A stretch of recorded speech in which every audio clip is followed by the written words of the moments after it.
Hello, hello. Here for. Wait, today's. Yeah, Wednesday. That's what I thought. Okay. Here for Wednesday. Hump day. Humpity hump. Do the humpty hump. Um, Open panel. Etc. Etc. Let's see. Today we're going to get all Christmassy. Oh, look. We already have Joe. Good thing you're here. I was about to announce that the feds had cut the interest rates a quarter of a point. Okay. And they predict possibly two more cuts in 2025. And so it seems like stocks are dipping as a result. I don't know what that means. Uh, so the cut would be good, generally speaking, for businesses. Um, I think the reason that it's going down is because I think they're hoping for more cuts. And so I think maybe what the Fed is saying is that they thought, short-term rates being in their range around 4.5%, 4.5 to 5% was a little too high. They probably are going to want to keep it down close to 4 for a while and just leave it there. And I think people were hoping it would get down to like 3 and 2 a lot sooner. So if there's only like two more cuts, right, up let's say 25 basis points each, um, it's short-term interest rates are going to be, around 4, upper 3s for a while, and I think people, don't like that. So since So their there's like less expectations, confidence in the market. well, What yeah, so is a quarter of a point doesn't seem like a lot. no, but they add up, right? We went from interest rates being close to zero before this rate hike regime started. Now, when I say close to zero, it was like 0.0 Oh, like when was 1 this? like for most of the 2010s, and then they started to increase them gradually in like 2019. They got up to about 2%, and then when COVID happened, they set it back down to zero, and they remain near zero pretty much up until the war in Ukraine. Because by that point, inflation had already started to take off, and then the war in Ukraine caused things like grain prices to go up because Ukraine being a major grain supplier had its supply and its trade route disrupted. Black Sea shipping route. So, um, in order to combat inflation, the Federal Reserve began increasing interest rates very quickly at that point. So we actually had a very long period of very low interest rates. So it's not surprising that inflation eventually caught up with us. Um, and So the Fed's gonna keep interest rates. I really don't think interest rates are that high even now. What are they Um, now? For something? yeah, they're about 4 now. They got up to about short-term interest rates were about 5% at the peak. They had a 50 basis point cut September. They did another 25 basis point cut after that, and now they're doing another. Um, so that should bring them around 4, right? And um, so I don't think that's very high. Like No, if I had a when you credit card at 4%, that'd be pretty good. when you were a kid, Jeff, interest rates were like into the double digits during stagflation. Yeah, so like Wow. late 70s, 80s, you could get bonds, like treasury bonds with like 10, 11, 12, 13% yields. Um, That's all tied to the interest rate that the Fed sets. yes. Yeah, the Fed sets interest rates. They set the base interest rates that the banks use, and then what interest the banks can get will then determine what interest they can set for everything they do. Interest rates they set for your checking and savings accounts, interest rates they set for the mortgages they give, interest rates they set for anything. And then not only that, what is then immediately affected is also how the U.S. Treasury Department sets interest on its bonds. It's going to set interest based on what it thinks the minimum level the Fed is going to do. It's a bit more subject to market forces because the Fed is setting the federal overnight fundings rate, so that's for like short-term loans, and a 10-year bond, for example, called the The 10-year note. overnight what? What'd you call it? The federal overnight funding rate, or the what's it? It's SOFR. secured overnight financing rate. There we go. SOFR, or the federal funds rate. So that is basically whatever the rate set by the Fed is. And so now, when the U.S. Treasury Department issues bonds, they can be for longer term durations. These are short term rates for like short term loans, like loans that are like overnight things, or it's rates for things that are like a month long borrowings with a really short duration. Um, the Treasury Department is issuing bonds of all kinds of maturity. So they have things called Treasury bills, which are basically public debt that will mature within the year. Anything that is longer than a year is considered like a note. So the up to 10 years. So one of the most like reference treasuries is the 10-year note. So whatever the yield on the 10-year note is, often has influences what's going to be the yield for other things. So especially like mortgages, there's basically sort of like a trickle effect where if the Federal Reserve starts to raise the SOFR, then eventually the 10-year note will increase its rate.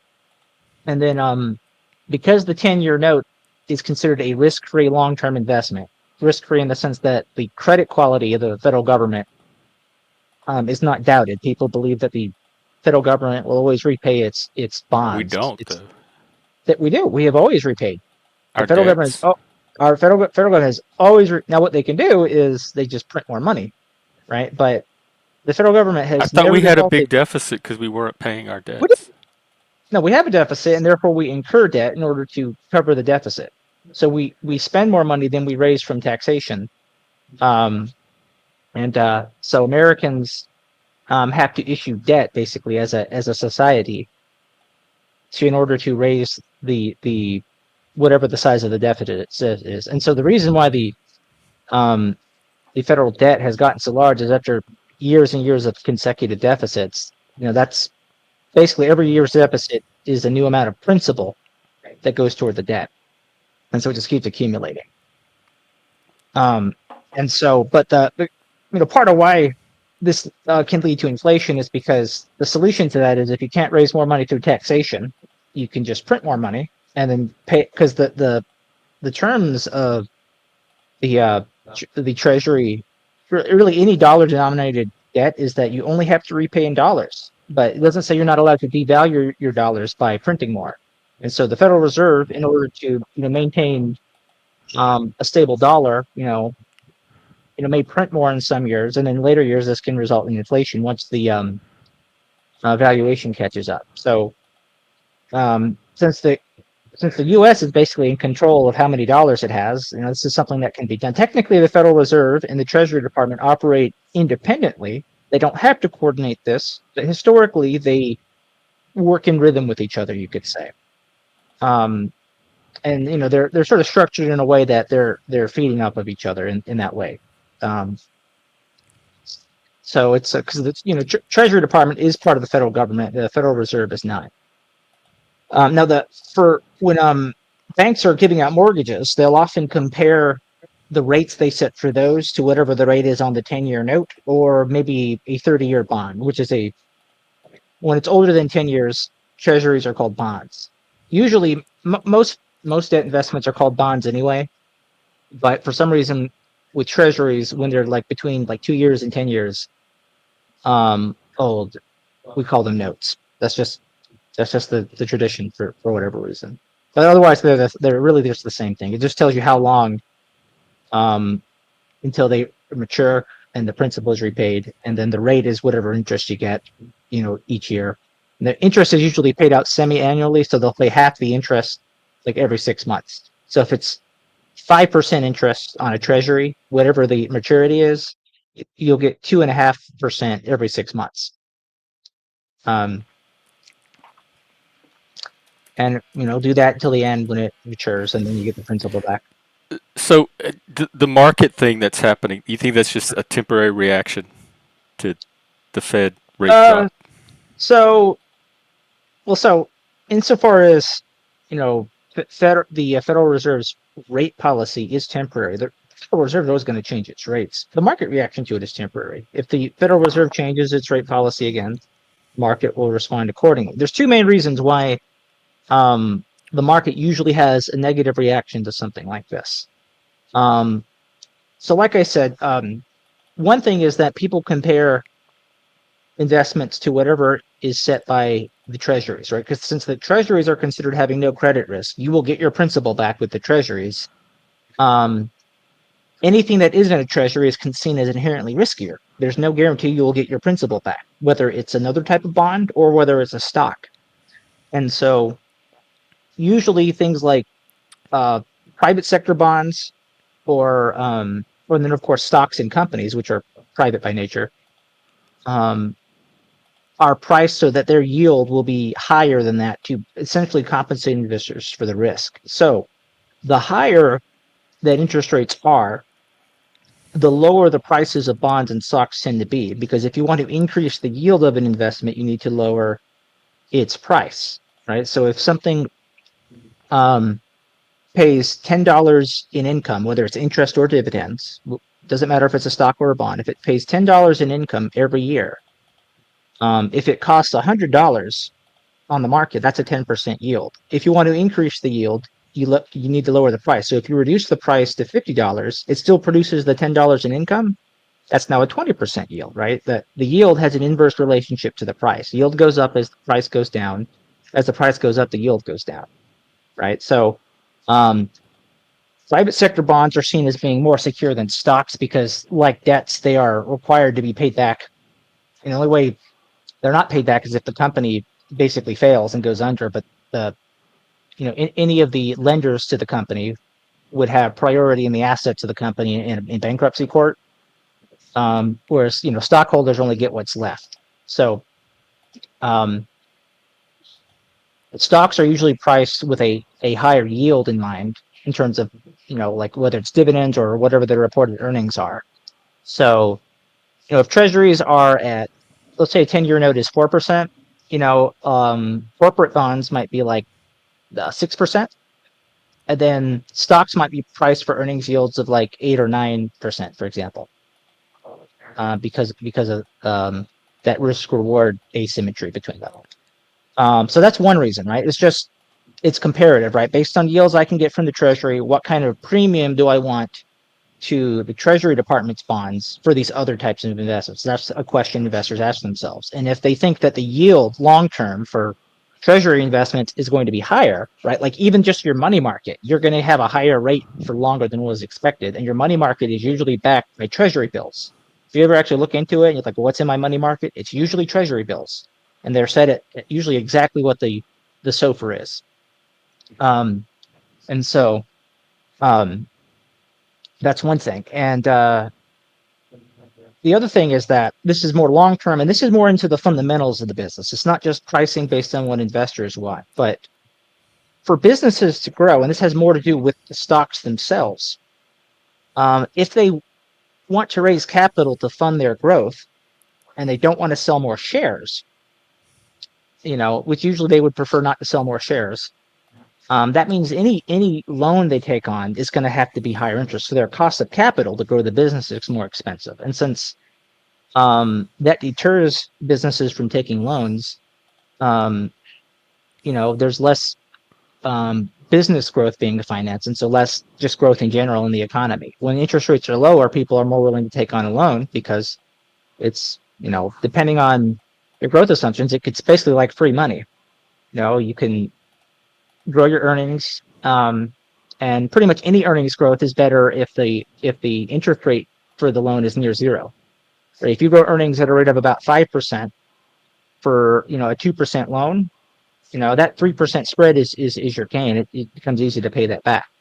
But higher growth rates become harder to do, and when you have to pay higher interest, it's harder to make sure you have that spread in your favor. Right? If you get a 7% loan, which is what some businesses are looking at now, that's the best they could get, right? And you can only grow earnings by 3%. That's not good enough, right? You're better off not taking the loan and just waiting for rates to go down, because you will not be able to repay your debt with that difference there. And so the economy slows down, right? And so in some businesses, this is more of an issue, but some businesses, they have a certain type of business model or some sort of opportunity that, if they take on the loan, they'll grow 20%. A 7% loan, is it going to hurt them? A 10% loan, is it going to hurt them? They can grow 20% and they're not worried about that. But that's not a lot of businesses, right? Most businesses are not that fortunate to be in that position. So every time you move interest rates, 25 or 50 basis points on that own, it doesn't seem like much, but it shifts. There's a certain slice of businesses where that cut or that hike was the decision point, right? Where taking on a loan went from being worth it to not worth it. And, you have less growth being financed. And every time, a rate cut or hike moves, that, a new swath of businesses are, that's basically determining whether or not they're investing in growth or not.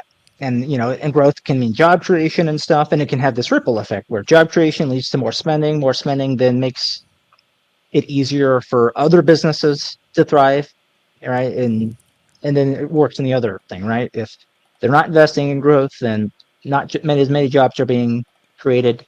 If not as many jobs are being created, there's less spending. If there's less spending, that could defy the growth models that other businesses had, and now they need to start making cuts in order to pay their debts.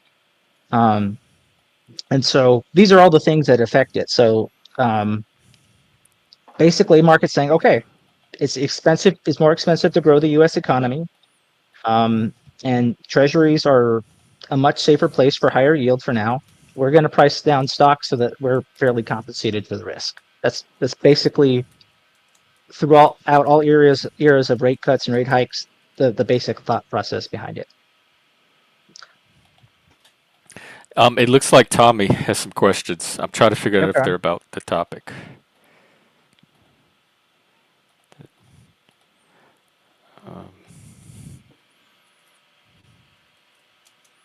So, like nothing out of the ordinary as far as you're concerned.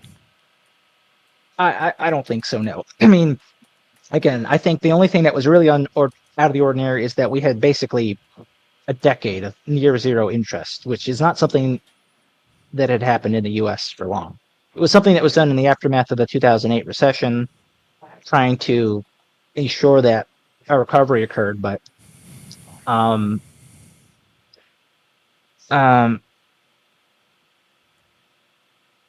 it's something that you can only use it for so long So before it that stops being low, useful. abnormally low rate, that was not the norm. That's not supposed to be long term. Yeah, the Fed. So people are talking about recently how Jerome Powell's rate hike regime that started around like February 2022 was an unusually fast. It was like one of the fastest rate hikes in the history of the Fed. But before that, we had one of the unusually longest periods of near zero interest rates in the history of the Fed. So, it's sort of like a kind of a reversion to the mean type of thing. Interest rates were really low for a long time, so this eventually caught up with the dollar, with the Fed suddenly jacking interest rates up really quickly. Now some people might be worried in a more specific sense, like I talked about how it can slow the economy down, because when interest rates were set to zero, and they were like trashed to zero, like the Fed went from like 2% to zero when COVID hit. Wow. They basically made capital very inexpensive. And then there was also the stimulus provided by the federal government in response to COVID. And so this led to a huge bull market. And bull markets aren't just the stock market. Like we saw that in the stock market with the S&P 500, but it was also in other areas of investment. So a lot of mortgages were given out for commercial real estate. And then in 2021, there was a huge supply in that. And then as the interest rates started going up, mortgages stopped happening. And a lot of these mortgages were giving that with floating rate loans. So as the short-term rate, the SOFR rate, goes up, these loans have terms saying your interest rate increases by whatever the SOFR is, and this is just a base amount. So you get like it'd be like a 2% loan plus whatever SOFR is. So if SOFR is at zero, right? At the moment it's like, oh, it's a 2% loan. Why not take it, right? If SOFR shoots up to like 5%, now you have a 7% loan, right? And the thing is, what were your earnings expectations? And the problem is with a lot of these mortgages, so they were short-term financing mortgages that folks were hoping to pay off within 3 or 4 years, right? Well, to do that, they would have to refinance the mortgage based on what their property value is. I just told you what happens to yields when interest rates go up, right? To make them go up, you have to make asset prices go down. So I said how that happens to bonds, and I said how that happens to stocks. It also happens to real estate, right? If your real estate yields, let's say, depending on what type of asset it is, let's say it yields $100,000 in net operating income a year, right? If it's like so if it's $2 million, it's yielding 5% at that price, right? $2 million real estate asset with 100,000 net operating income, that's a 5% yield, right? If that's what it was yielding before, when rates were near zero, and then interest rates go up, if the risk-free rate that you can get on treasury bills is 5%, is your real estate asset that has a mortgage on it that's due like this year still going to be priced on the market at 5%? No, it's going to be pushed down to like 8, 9, 10%, right? It's going to be maybe it won't be that low, but the point is, like, if you need to repay the principal in order to refinance the loan, where are you going to get that principal? Because your property isn't worth that much anymore. No bank is going to give you, they're going to give you, like a mortgage with, like, not even 100% of the principal, right? So they're going to give you like, like 80% of what the market price is now, and you have to use that 80% of a depressed price to refinance the financing loan that you got, right? There's a lot of commercial real estate assets where it's questionable if that can happen. A lot of office spaces that people realize, oh wait, work from home is here to stay for a significant number of businesses. These office real estate assets we bought are useless. And then even then, like even if the long-term assets are good and maybe their net operating income increased a little, the fundamentals of the real estate asset are still fine. That the fact of the higher interest rates means that the price is down, so they cannot refinance for the full value of the principal, and that means default. And so what if just billions and billions of dollars worth of properties run into this problem all at the same time, and higher interest rates for longer means it's more likely this is going to happen, right? For them to be able to refinance successfully, the Federal Reserve would need to reduce interest rates faster. So that's the one thing other people might be worried about is, and a lot of these commercial real estate loans were given by regional banks. We saw that there was a near regional bank banking crisis in early 2023 when the Silicon Valley thing blew up, right? The government intervened to sort of facilitate a non-disastrous end to that, but it did take out some regional banks, and there's still weaknesses on the balance sheets of some regional banks. And so basically, Hang on, there's I'm some gonna other let themes Tommy on because he's mobile and he has a signal okay, right now. And okay. where are you? It looks like a swamp. And also, Angeline has a question about Bitcoin. Can you see the riverboat? Yeah. What? Oh, wow. Where is that? In That's Oregon or the. Washington? It's in Oregon. That's the riverboat. Random fans always talking about working on. He's like the little Wow. I didn't know demon that on they that had that up riverboat. here. Hold on, I got it backwards. Oh, And it looks wow. historic, but they fabricate those, so Oh, it's so only it's not. made to look historic. It's not as Yeah, old as it looks. it's got some inner things that are more advanced. Yeah, but yeah, they Oh. do like gambling, weddings, stuff like that. Oh, nice. Well, you had some something about stocks you want to talk about, and you know I mean, crypto, huh? Do you have Bitcoin yeah, I thoughts? mean, I can go just off what you guys are talking about, but I'm trying to remember. I was in the chat one day, and me and Joe were gonna get back to something and I don't remember if maybe we'll get to it unless he does. But I can just speak on this stuff because I think I'm that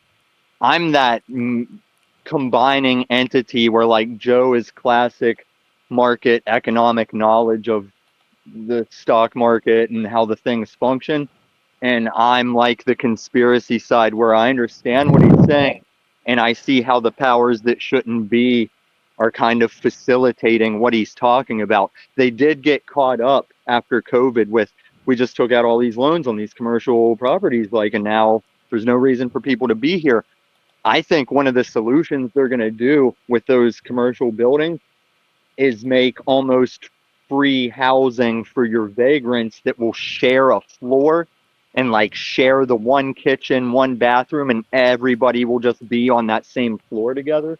That's just one of my conspiracy That's what theories they of did where in New they'll York go with City, it. the late Hmm. 70s. So every major city that's stuck with these commercial properties, I think they might go that direction because you're also making a move on your homeless crisis and stuff.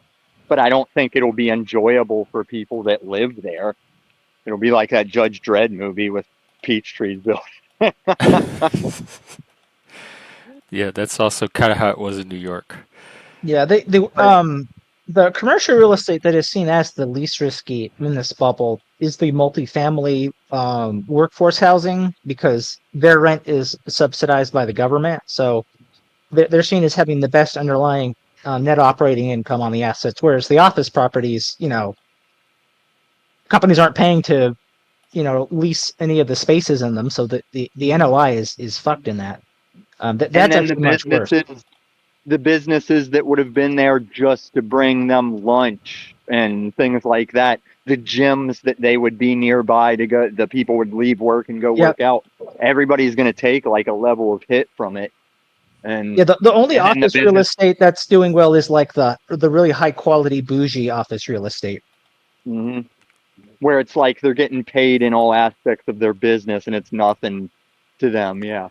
The But the people Exactly. that So still like, care symbiotic, about the offices. symbiotic businesses is where you'll see the ripples and the effects, I think. And I don't know where you go. Like some companies are mhm. trying to redact the stay home work. Some are leaning into it. Uh, we're Yeah, going and through some historical economic changes, including the cashless move that'll come soon enough. yeah, a lot of retail real estate is also much worse off because another thing that came with COVID wasn't just work from home, but e-commerce increased. And if you look at the total amount of sales that happened by e-commerce, basically U.S. Um, like spending has been increasing by we'll say 2 or 3% every year. Basically as GDP grows on average of 2 or 3% a year, Hmm. the amount of spent on the U.S. retail, the whole retail market or sector grows by about that much. But if you look at what happened during COVID, the amount of how much e-commerce grew was growing before that was faster, and it shot up during COVID, and it did not revert to pre-COVID levels. That means e-commerce permanently captured a significant portion of U.S. retail broadly, and a lot of people just shifted their spending habits to ordering things online and having it Right. delivered to them. Because And that means before, brick and mortar stores are making less sales, and it makes it harder for them to pay their rent. And so the retail properties from the brick and mortar retail places are struggling as well. And so those properties are also very distressed right now because again, people maybe weren't sure when these mortgages were given out if that would be a permanent trend, but it is shown to be very permanent. yeah, because I was one of those people where I always said, well, Amazon's cool and all, but I prefer to go hold it, look at it, pick my purchases.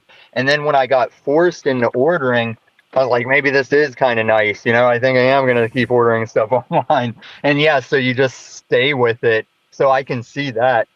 Um, I would just well for I would say for most of my adult life, I've heard people say, "Oh, but I want a real person doing this. This will never go away." Whether they're mhm, speaking as an investor or just as a consumer, they're not even thinking about investments, right? And yet every time right. I see it, as soon as you can get rid of the real person, it sticks. Yeah. And I think inherently, the way some of our community would say, oh, capitalism's all to enslave us in slavery. I'm like, actually, I think capitalism will ultimately remove people where it can from to save themselves money, labor, and just the process. It's just refining its efficiency to the technology of the day. So yeah, they might see short-sighted, oh, slave job, but it's like long game, they just want to remove people in general to get them out of the situation. Just straight line to the money, product money, service money. I mean, the Yeah, I whole think fact of the we're matter is in that that people make evolution. mistakes, right? Like you remove a lot of errors if you can remove a human element from something, and that's why. I mean, that's why AI is even. And like this is all changes that happened before AI. what is AI going to do to disrupt like what's worthwhile real estate, right? That's another thing. And that's the thing about driverless cars. The safest driverless cars can be is if no one's driving and it's just the AI driving and knowing where all the other AI is. And Are you you take that driving right human. now? No, I got my chauffeur. Oh, okay. Random fan. But someone's driving it. And you might lose me because I don't know where the good connections are. But yeah, Joe, I'll definitely keep trying to catch you because I wanted to talk to you about how even though stocks and crypto. Hey, go to Ace. Go to Ace. All right. He has his Even own though channel stock- too. I'll drop it in the chat. He does episodes all the time on stocks. Okay. Yeah. Because even though stocks and crypto are different things, separate entities, the powers that shouldn't be are manipulating them the same way algorithmically with their capital that's liquidity to use. And I think it's part of the death of these banks, the cannibalization of all these banks, where it'll just be the huge bank. You'll either die as a bank or you'll be cannibalized into a big corporate entity bank. And I think that's the ultimate future of where we're going. It's all Federal Reserve, you know. The Federal Reserve is not entities, it is the central banking. And in our minds, we think of them, oh, that's the Australian Federal Reserve and the Russian, but no, it's like the Federal Reserve. Your thoughts?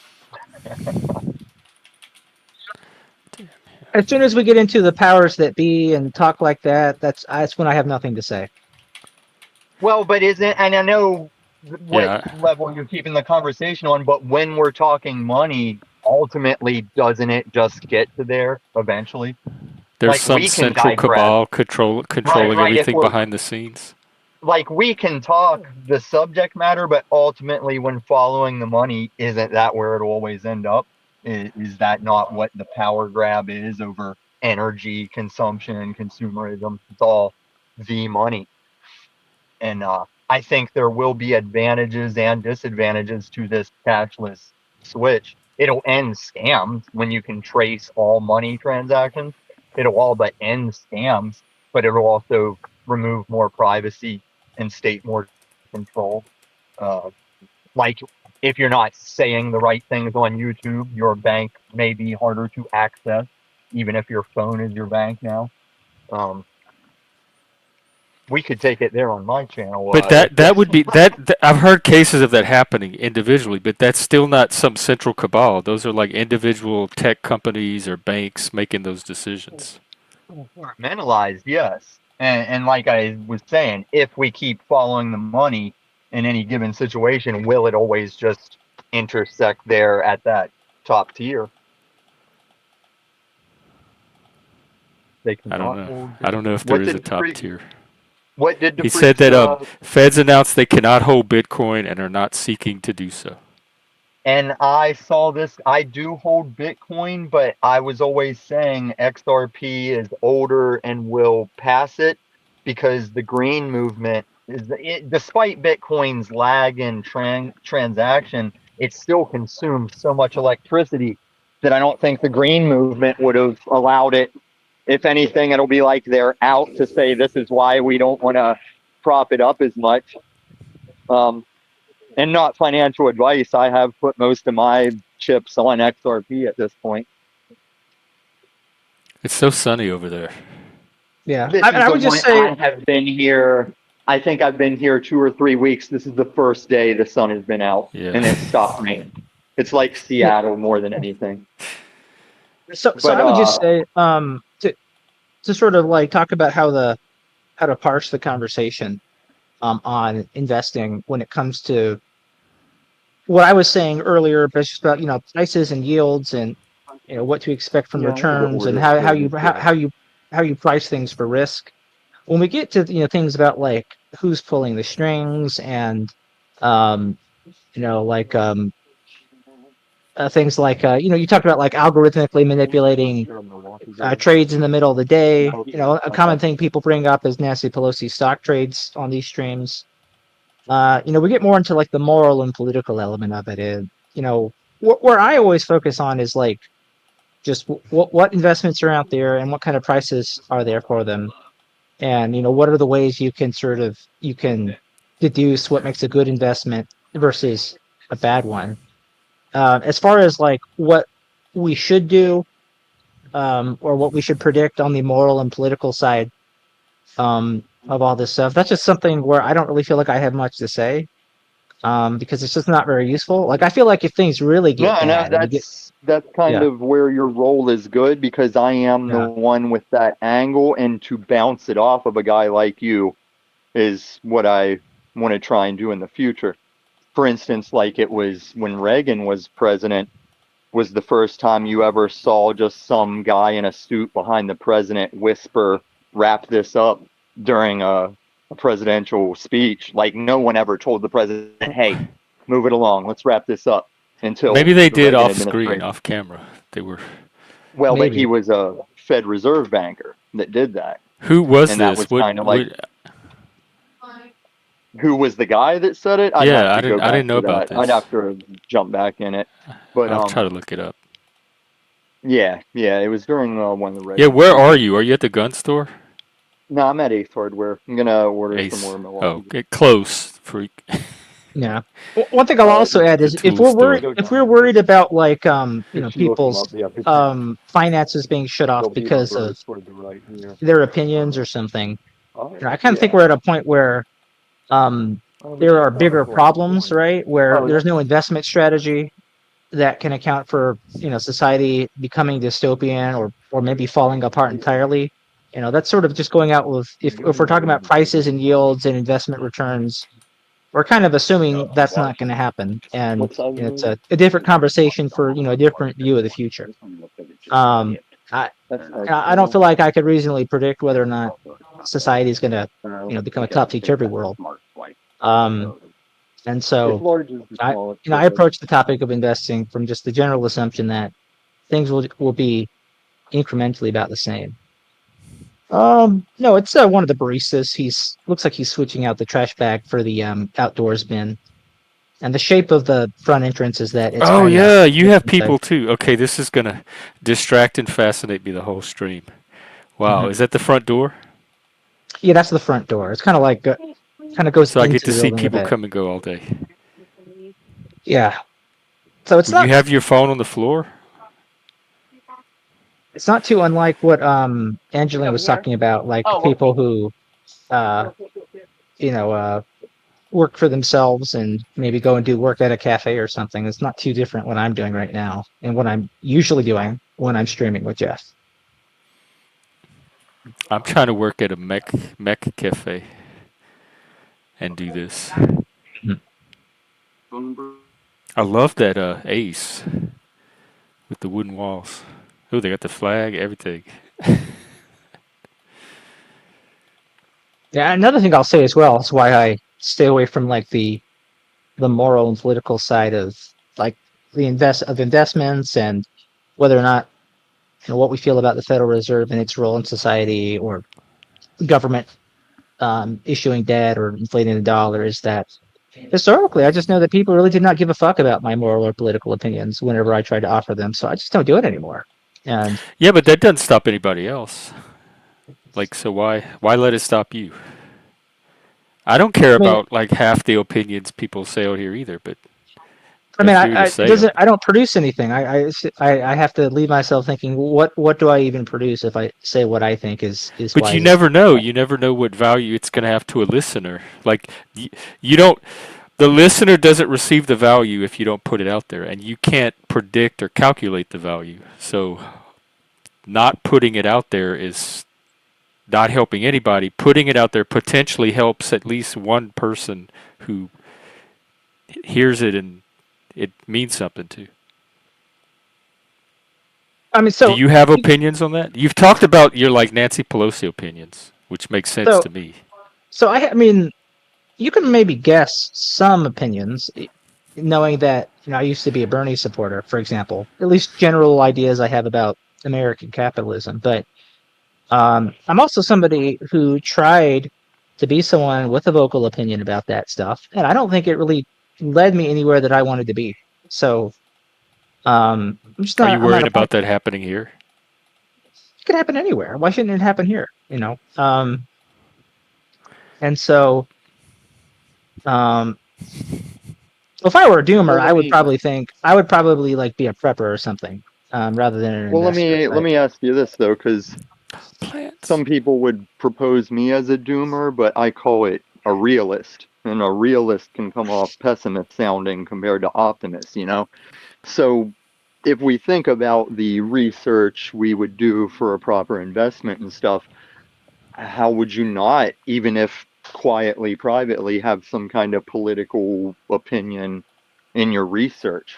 Because it does, like a left-leaning president versus a right-leaning is going to affect the business outcome of different industries, you know, like oil versus renewables, things like that.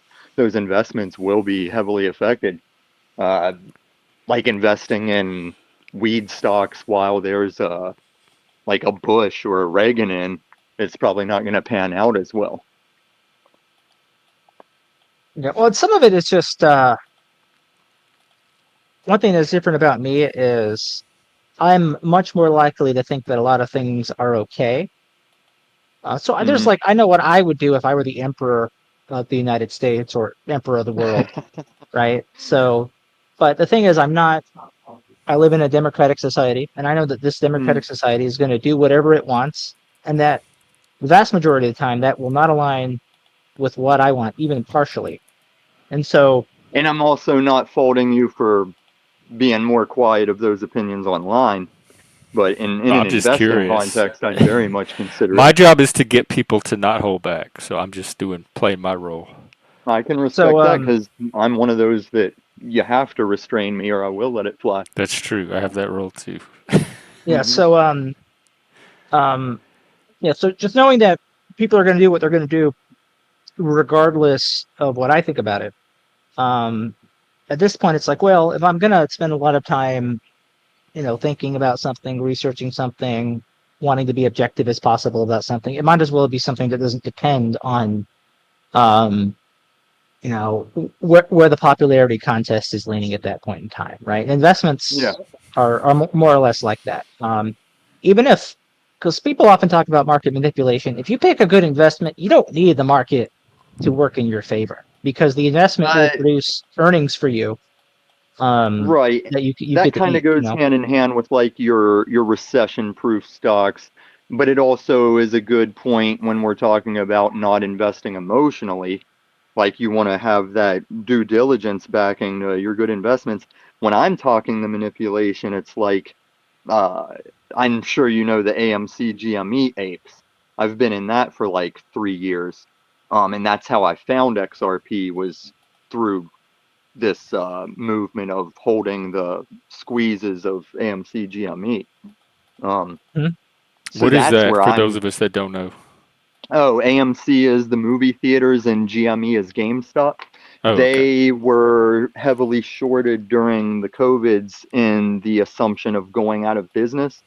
And a lot of the autists and stoners online, yeah. Oh. uh, did you notice the UK accent? Um, where was I? Yeah, we were like, hey, in the to quote Roaring Kitty, we just like the stock, so we bought and held, and we were demonized for the most basic function of the market, which is to buy a stock and hold it. We were accused of why the teachers aren't going to get their pensions and things like that. And Citadel, my own brokerage at Charles Schwab, they've all been found complacent in this manipulation of key stocks. Uh, and that's kind of what I mean by the manipulation, not just to scare people off like, oh, it's all a gamble and it's all the man controlling. But we very much exposed over the 3 years that it's definitely going on. And we've watched the media go for and against us according to what phase of the process it's in. And I think it's all going to come to fruition probably by January, February, really. I What's can't gonna buy happen? random fan. What's what's going to Like happen in January? these squeezes are going to play out, and they'll probably be the mother of all short squeezes, aka MOAS. And I'm not sure they'll ever let the game be a thing that this can happen in again. I think they're gonna either flip the table in frustration or change the rules up, but I don't think you'll ever have another AMC GME squeeze play after this, because it's gonna hurt. It's gonna hurt them. It's gonna take a bit. It's gonna be a big transfer of wealth.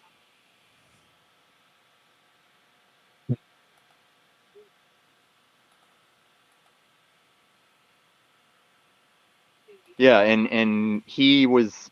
It seemed like the Robin Hood guy at first was kind of set up like a patsy, but now it seems like he's been taken under the wing, given the capital, and it is what it is, you know. And I have a Well, friend from high school that she's only in AMC off my word, and I found out she is in through Robin Hood, but I'm with Charles Schwab. They're just as complacent. It's like if you're going to play the game, you're at the whim of the market makers for the most part, and the hedge funds.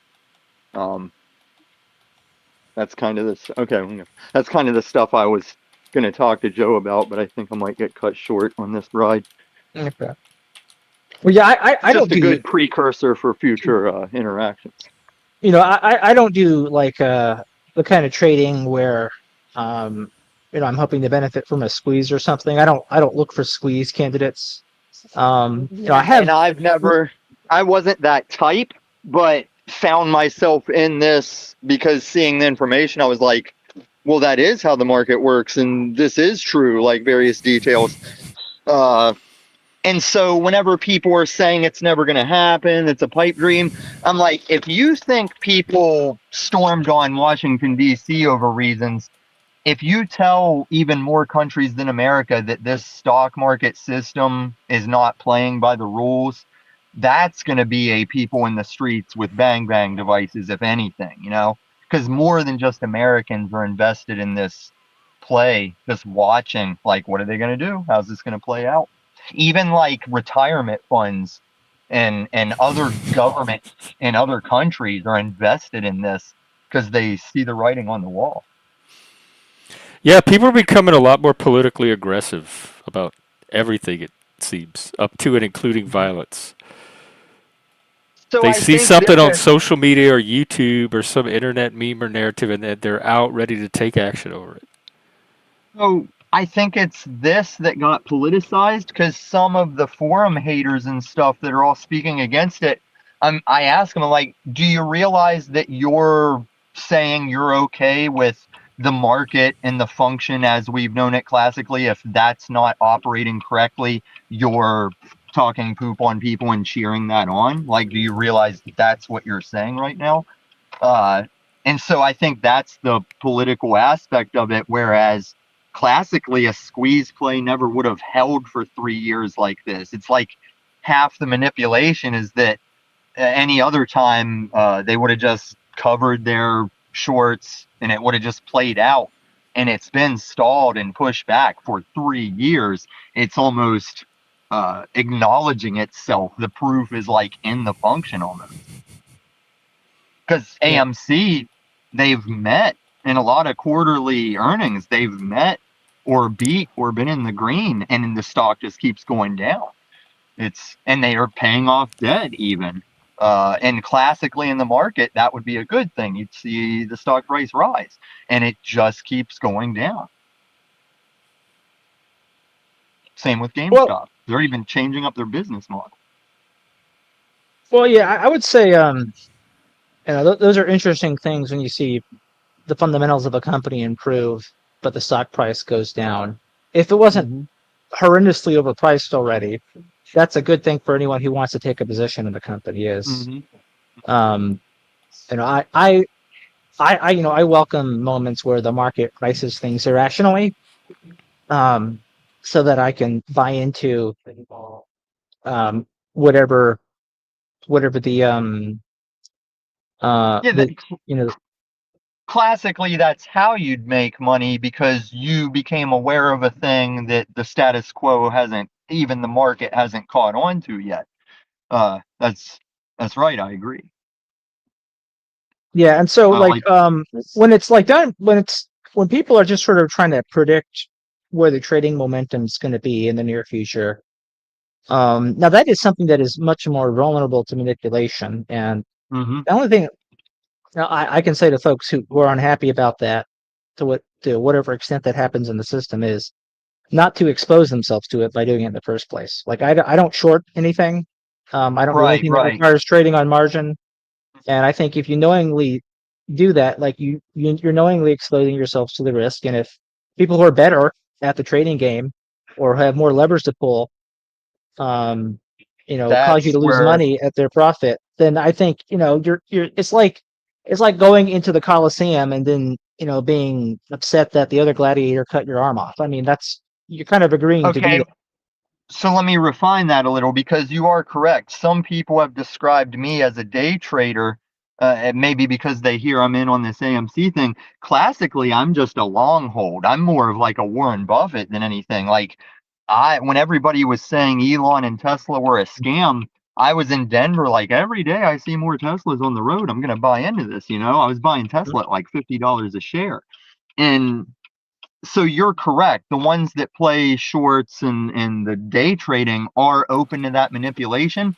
But the Ta- situation we're in is better described as what if you found out all the referees in the NFL were Dallas Cowboys referees? You'd be like, what do you mean all the referees are Dallas Cowboy referees?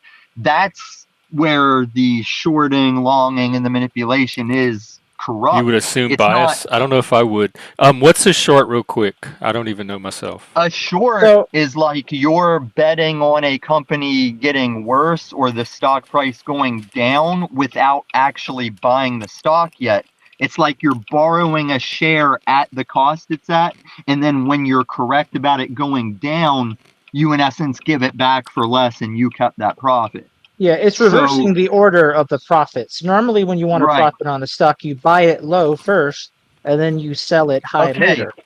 So the manipulation in this situation is the market makers and hedge funds have in essence always been doing that, and even when they lose, just letting those phantom shares just be like, we'll just write it off, we'll just keep kicking that can down. And that's how us buying and holding AMC GME is like eventually they do have to buy back those shares and we're just going to sit on them. It's going to come to fruition eventually. And so when these forum trolls and haters are hating on it, it's like, so are you agreeing it's okay they never have to come to fruition on this shorting manipulation? We've slowly eventually just described it by talking about it. Yeah. So shorting is kind of like a way you can double up. So let's say you bought a stock low without borrowing, it goes up, and then you sell it high. You might sell it high because you think, oh, it's up now and it's going to be going down again soon. So you can essentially double your profit opportunity by, after selling the non-borrowed position, you can then short basically that whatever your capital base is at that time with the profits you made, you can short it, Right. and then that same stock goes down, you can buy it back for less, and then keep the difference between the price when you shorted it and when you bought it. So you can essentially duplicate your trade that way.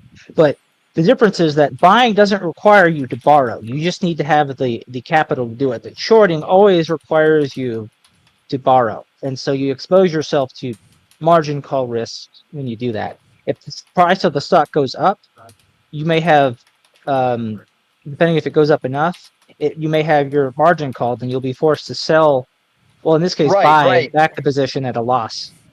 And so this is what we've been monitoring and exposing is for 3 years, these calls aren't coming in for a lot of the hedge funds and market makers.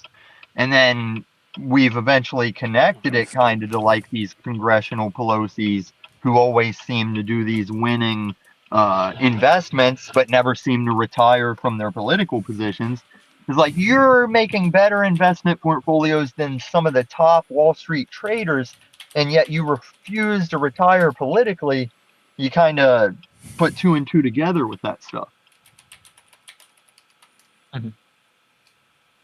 And I think, okay, we used to be talking about what will the black swan catalyst be that sets off the margin calls on GME AMC. Now they may be the black swan themselves of this coming market crash that was supposed to be 2008 and never truly went down. It's still, all this is still kind of can kicked from 2008, but now it's like an anvil now from kicking the can so long, and it's going to be epically, historically catastrophic. And I think it may be how they change us to the cashless system to still sweep it all under that cashless rug. Tommy? Hey, Zed. Tommy? Oh, Chris, Tommy, you're not listening to what I'm trying to tell you. Tommy? Are you doing Jack? Yeah. Okay. All right. Just checking. I get a lot of Tommy. The stock market is rigged. Joe, I don't think it's rigged. Do you think it's rigged? No, that is the manipulation. Joe's and what is correct MOAS? that mother of all short squeezes. Oh, okay. And Joe's correct. Like, there's some stuff I've bought, held, never give it up. That's where you're like strong dividends, your businesses that would only disappear if mushroom clouds were sprouting up all over the country. Like Coca-Cola is never going away. McDonald's isn't going away because before Yay, thank God. Walmart's not they going just anywhere. changed their model up. They'd be like, okay, we'll just do healthy stuff before McDonald's ever disappears, you know? Those are your dividend safety net type stocks. He's right about those. But ever since COVID, this manipulation thing where they're mad that some of the plans didn't pan out, that is going on, like that comment was talking about. And it's funny that who finally exposed this was all these stoners and autists on the internet that just like the stock. And we just bought and hold and we're demonized, you know? But classically, shorts and longs would have been playing this game, and we came in and did it on this. And they mad that the little guy is going to hit a significant win on this. Or they'll prove that the game isn't even fair anymore. It's got to be one or the other. And you think we'll find out by February? I think it'll play out by then. I could be wrong, but the way things look, and like I said, I think they're going to use the switch to the system being a blockchain Ripple XRP type foundation. I think that crossover is how they're going to sweep a lot of this under the rug. And also with us getting paid and appeased, it'll quell the dissident shouting about it, you know? Like, they've got to let something give. It's like if you just pull money from the little guy and we just stop investing, then how are they going to make their liquidity? Because what Joe was talking about with the day traders, and that's the true gambling of the market, is the shorts, longs, day trading. That's how the market gets its liquidity, is they might make a false chart action where traders are like, oh, this looks like a cup and handle. I think it's safe to do this. And then they'll rug pull something. That's the liquidity. Because when the ape movement first started, we were strong about, no, you don't do the trade, you just buy and hold, because when you lose your position in the day trading, you're giving the enemy money. And a lot of the apes didn't stick with that, and they've always day traded. But classically, if you just keep screwing the little guy and we stop putting our money in the market, they're also out of the ways they make liquidity and they make money. I made $300 off of GameStop. When that What's that? You did? I made $300 off of GameStop because I just kept watching it go up and down, and I was watching it, and then I sold it when it started to tail off. And that was the classic. You had the shares, you bought low, you sold high. That's still not the margin. Like, margin is when you're just using credit. And then the manipulation by the market makers was politically every morning they'd get a loan from the government for X millions of dollars, use that to manipulate the market, make all kinds of money, pay the loan off, and the next day start it all over again. So the Congress would keep the laws facilitating that, and they grease the palms of Congress. And that's why the Pelosi's still seem to want to stay in position despite investing better than some top market investors.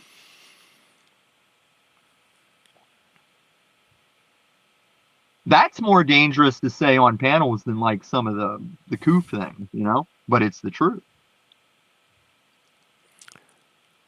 Mic drop. I don't know any of this. My brain has I nothing know. to say. No. It makes, And I'm not. I know a lot I'm of this, not but I have nothing to say. Yeah, that's And so. I'm not good at explaining it until there's like, take an autist that knows nothing, ask questions, take this experienced classic investor to say his thing, and we'll oh, now you're getting it out of me. Now I know how to say it. This is the function that I need with a lot of subject matter. oh well, good. I'm glad. Yeah. Do you know anything about the Toys R Us fund? I hadn't heard about this one. Nah, I'm Joe? not up on that. No, I haven't heard about that. And Because if the market's rigged, people are going to lose faith in it and stop using it, right? That's what I would do.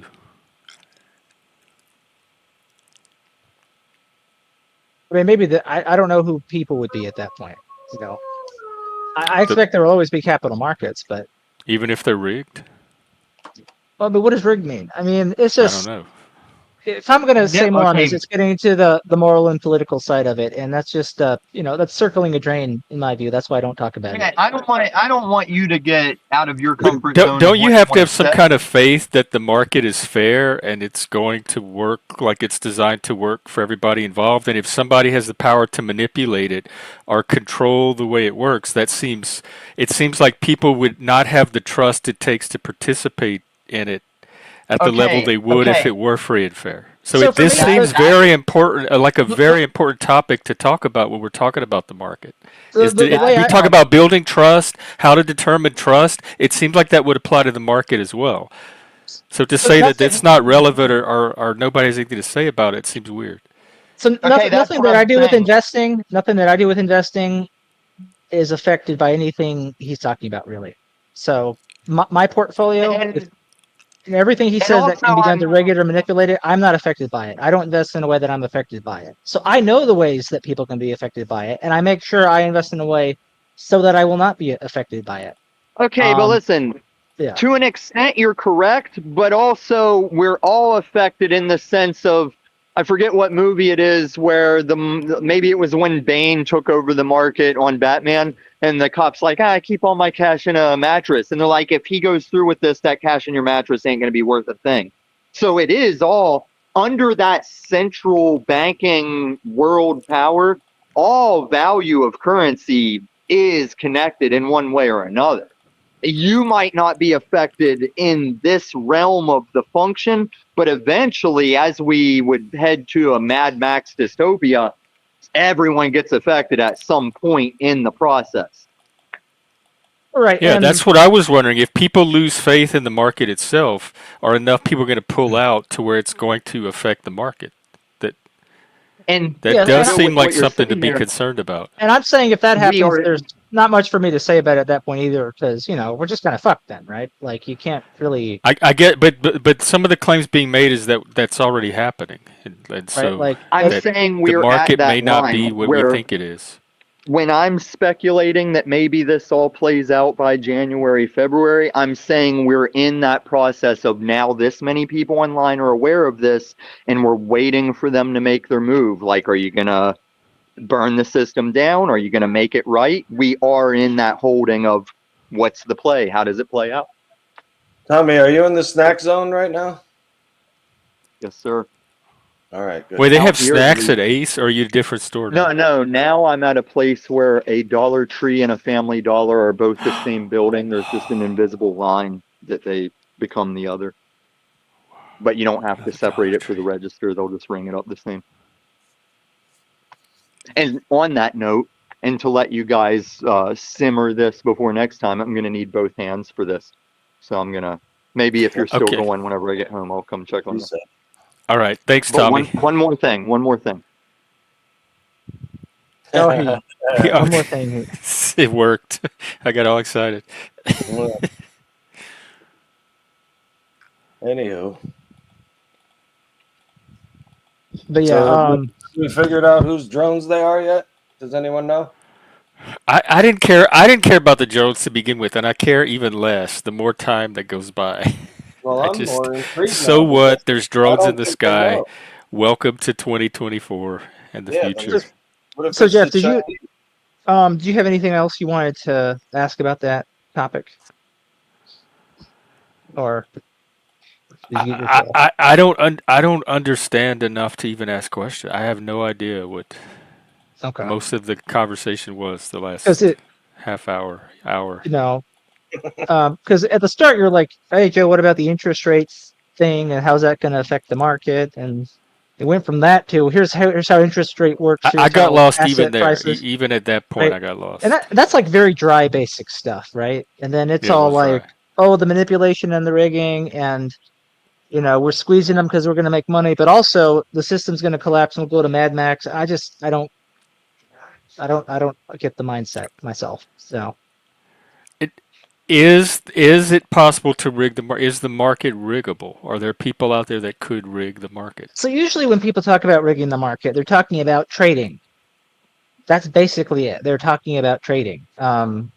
So it's just the thing is, it's if you're going to be a trader, there's always risk that the market will move in a direction that isn't favorable to you, especially if you do so on margin, which is borrowed money.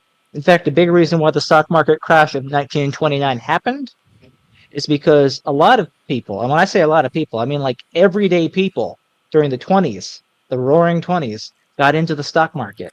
And they did so with margin, with borrowed money. But this is before the New Deal. So there was no SEC. There was like no financial regulations. It was the wild fucking west of investing. And so people were just borrowing insane amounts of money, buying things up, driving, stock prices up. And basically it caused this huge financial collapse that just wiped everybody out because that's what They were happened. borrowing it from banks, like banks were just lending ordinary people all this money. Just it was crazy. Just if you want a crooked, deranged system, try pre 1932. Uh, Like there's a reason Free the SEC Luigi. exists. Um, and so as much as I know a lot of Republicans hate FDR, he gave us the SEC, and that has been one of the most stabilizing things in the world of capitalism. And uh, in fact, it was JFK's father, Joseph Kennedy, that was the first head of the SEC. Because he was very successful. He was almost like, you could say, kind of like Trump. Trump says like, he's like, yeah, I give campaign contributions to folks. I know what the swamp is like. That's why I can clean it up. And that's basically what Joseph Kennedy did in the SEC. Is like, yeah, I and made money doing this stuff. that's to help them not manipulate. It's like a check on the market to It's insulate it the from yeah. manipulation. The SEC is the Securities Exchange Commission. A security is any investable asset that you can trade on the market. So it's a stock, it's a bond. Those are securities. A share of a mutual fund is a security. Um, so that's what that is. And so basically, since it's the Securities Exchange Commission, it sets the rules on how securities are allowed to be traded. And so it introduced requirements like margin is actually regulated now. So you're only allowed to take so much on margin now. You can only borrow so much. You don't have these just unlimited amounts of borrowing you can do. You can borrow as much as you have capital in the margin account.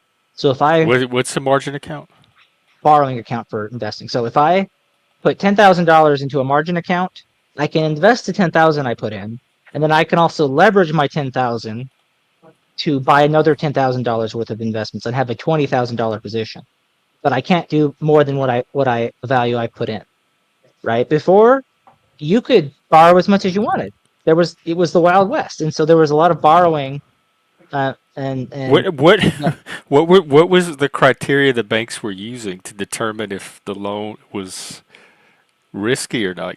Gonna was it like it was a secure loan? it was fuck all nothing, basically. It was the Wild West. And so this is why a lot of financial institutions went out of business. Because, when we had toxic assets for real estate in 2008, at least some of the real estate was actually there. You had stocks that were basically worth nothing because the businesses had no earnings, jacked up to huge prices that were then bought on margin. So when those stocks go to near zero, and the people who bought them on margin have no way of paying that back, what does that mean for the lender who's not getting any of their principal back, right? So you just had all these financial institutions that went out of business. It was way crazier. Like what happened with 2008 is that it was more of a Uh, it was more of people up in the system doing dirty things, and there were layers behind it. Whereas 1929 was just ordinary people just going out and just being crazy with their money. And there's a lot more rules today, so that it's harder to have a complete meltdown like what happened in 1929. It's almost impossible for So something you that think the bad to happen system's again. more secure? It's way more secure. Okay. So your broker will automatically force you to sell assets at a loss before your losses get even bigger, right? So there are these automatic things in place to prevent that. But that also means that there is some risk, and these are informed risks. And they tell you, hey, if you buy this on margin or you sell it on margin, which is you short it, this is the risk that can materialize. And so, it's like whatever side of the trade you're on, if you're going to be a trader, that's the risk of it. Is if you're forgetting the fundamentals of the business. Like when I buy a bond, I'm going to look at, does the person who gave out the bond have the money to repay the bond, the interest and the principal? And if the answer is no, I don't buy the bond, and I don't worry about manipulation in the bond trading market. I look at the credit quality of the issuer, and it's the same with stocks. If I look at the stock, I say, okay, if I'm going to spend $50 per share on a stock, do I think that the owners are going to get $50 or more in value, over a certain period of time from the earnings of the business, Is right? there a certain period of time you kind of use as a I, baseline? I, I basically use 10 years Okay. as my guiding principle. I basically assume that if I were to buy a stock or a bond, and then the next day after I bought it, the SEC said, this security, there are issues, it's no longer allowed to be listed. You cannot trade it publicly anymore. You now have a private investment that you're just stuck with. Better hope you enjoy it. I assume that could happen. I don't think that's likely, but I just imagine, would I be okay with the investment if that happened? And so at that point, there's no market. It's still an investment, right? You don't have to be in a market to make investments, right? Like if you come to me, Jeff, and say, "Hey, Joe, I need a business loan, um, to support the stuff I do on YouTube, my LLC." Hey Joe, You I can, need a business loan to support the yeah, stuff I do on YouTube, my LLC. okay. How much interest are you going to pay me? What's the principal? What's the interest? I thought you don't determine that. I get to tell you the interest. Yeah, how much are you willing to pay? I already know, but you tell me. Well, let's go with the like 5%. Is that crazy? Oh, you're robbing me blind if you offer me Okay, 5%. because I'm thinking credit cards are like over 20%. Yeah, here's the And thing. If I'm giving you a loan, Chef, I'm giving you a shark loan. I'm giving you something like 20%. oh, what That's 10%? I can find income investments that yield 10% and even have some growth to them. Okay, No. well, just to go with the example to make your point, let's pretend we come to some kind of percentage, Okay. and then what Okay, great. happens? Well, I have an investment in you. I am getting interest from you. That's my return on the investment. There's no market for it. We And just you're did it. investing your time for free, even without the loan. So Mhm. hopefully you're getting a return on that. Exactly. And so I don't need a market to invest successfully, but people feel like people, especially people who trade and specifically do it in a way that's riskier. They tie themselves to, if you're trading and you depend on markets working your way, you're depending on other people doing what you want them to do. But I just told you, I don't expect people to do what I want them to do. In fact, I expect them to do what I don't want them to do. This is why I don't worry about the moral and political stuff anymore, right? If I'm a shareholder in a business, as long as the business makes money, and they're not going to do that because I want them to, they're going to do that because someone else with a lot more shares than I have is going to make them do it. Someone's going to vote them out of the company. So all I have to trust is that system works itself out, and it does historically. It does not require my personal individual input. I don't have to be a factor as an individual, right? I just have to look at the prices that are offered on the market and see what kind of return I can get. And so, like a good example, there's this shipping company. Knowing their fundamentals, I think worst case scenario, they cut their dividend to about a 5% dividend. Best case scenario, sometime in the next decade, there's a supply chain disruption. Shipping rates go through the roof. This stock goes up 5 times in price. So I can buy it now, get about a minimum 5% dividend. It's probably, at least for now, going to be about a 7% dividend. And it'll go up a bit if there's a disruption in shipping markets. And then I can just cash out that, right? And even if it doesn't go up like that, the dividend will increase significantly. I'll probably get like a 20 or a 30, maybe even 50% yield on cost, right? So I will get something out of it. It does not depend on markets working the way that I want. You think trading is easier for people with lower amounts of money to get, though, than investments? I think trading is equally easy for pretty much everyone. The thing about trading is you can make money faster doing that if things work out well. So if you want to get rich quick, this is why people like trading, is because they can get rich quick doing it. They can go from $100 to $1,000 in a week if they're doing things right. But there's also more chance that they will lose the $100 and then have nothing. Right. So what I did is most of my money I have, I got by working and saving. And now I just have the money put to work and I'm letting it grow. All right. And that's how I have approached it. I did not do it by trying to be a trader.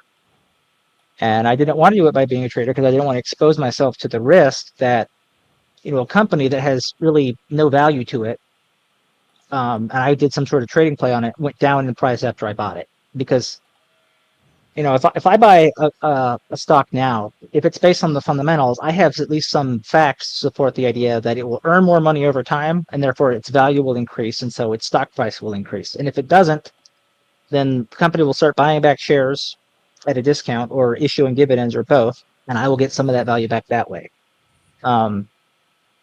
So just it's the same reality as if I started a private business and it just makes a lot of money for me. I don't need a market to reward me. If a business I starts making a lot of money, the business makes the money, right? But if you're just trading and you're not tying yourself to the financial success of the business, you need the other people in the market to do what you want them to do, and you need everyone else to be your sucker, right? And this is why it's when people talk about it being rigged, it's like all that means is that the tables got turned and now they're the sucker, they're the root. You went to the poker table and you played against better poker players. And yeah, it sucks, but I mean, what poker table's like. It's just I have a hard time really pinpointing what the big gripe is when folks talk about the markets being rigged. Don't be a day trader. If you're afraid of markets being rigged and that someone's going to play poker better than you, don't be a day trader. You don't have to do it. It's not like you've been, marched to your brokerage account with a gun to your back. Just don't do it. So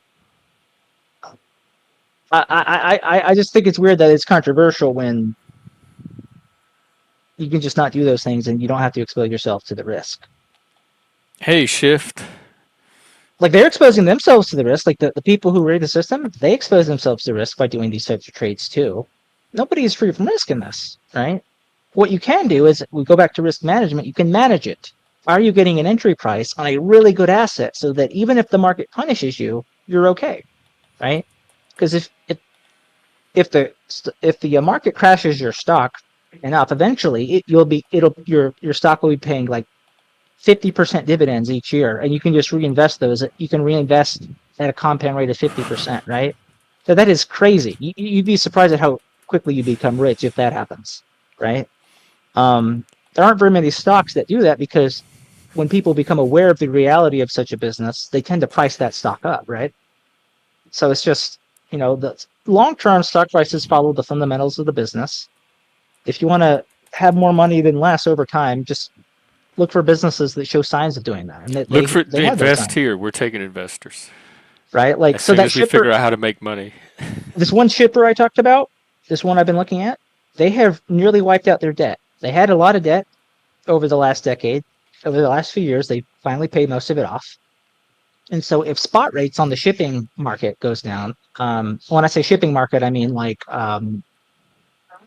for charters that shippers do to, pay to send cargo to different countries. If spot prices go down, they will make less money, but they have almost no debt now. So the risk of the company going bankrupt or failing because spot prices are temporarily too low for them to make their debt payments. Well, they have almost no debt payments now, so it's not a big deal for them, right? Realistically, they could just sell off a few of their vessels and pay off the remaining debt. They're fine, right? That's how I manage my risk. I got a good price for a business that has a hard time going under. Whereas some people will do these trading games with companies that have just loads of debt that if things don't go well for them, they have no exit plan. The company is doomed and the shareholders are doomed. So if you buy it like on a short squeeze, and this is probably why it's being shorted, is because the business is dying. And then you complain about, and like you said, you make money on a short if it goes down because you borrow the shares, you sell them while the price is high, and then as it goes down, you buy them back and you keep what the profit margin was and you give the shares back to who you borrowed them from. Right? If a business is dying, it's going to be shorted. Right? So if you buy a short squeeze, we're going to squeeze you. We're going to make you pay us because we bought so many shares that there aren't any circulating anymore because we're holding all of them. And so now you have to pay us a really high price to be able to buy them back and close out your short position. Because since they're borrowed, they have to pay interest on that short position. Right? So eventually the interest will wear them down. That's what they're hoping the squeeze will do. But the thing is, it's like,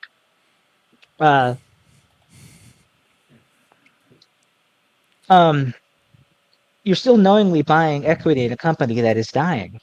So what if like the very next day the company declares bankruptcy Then you're short.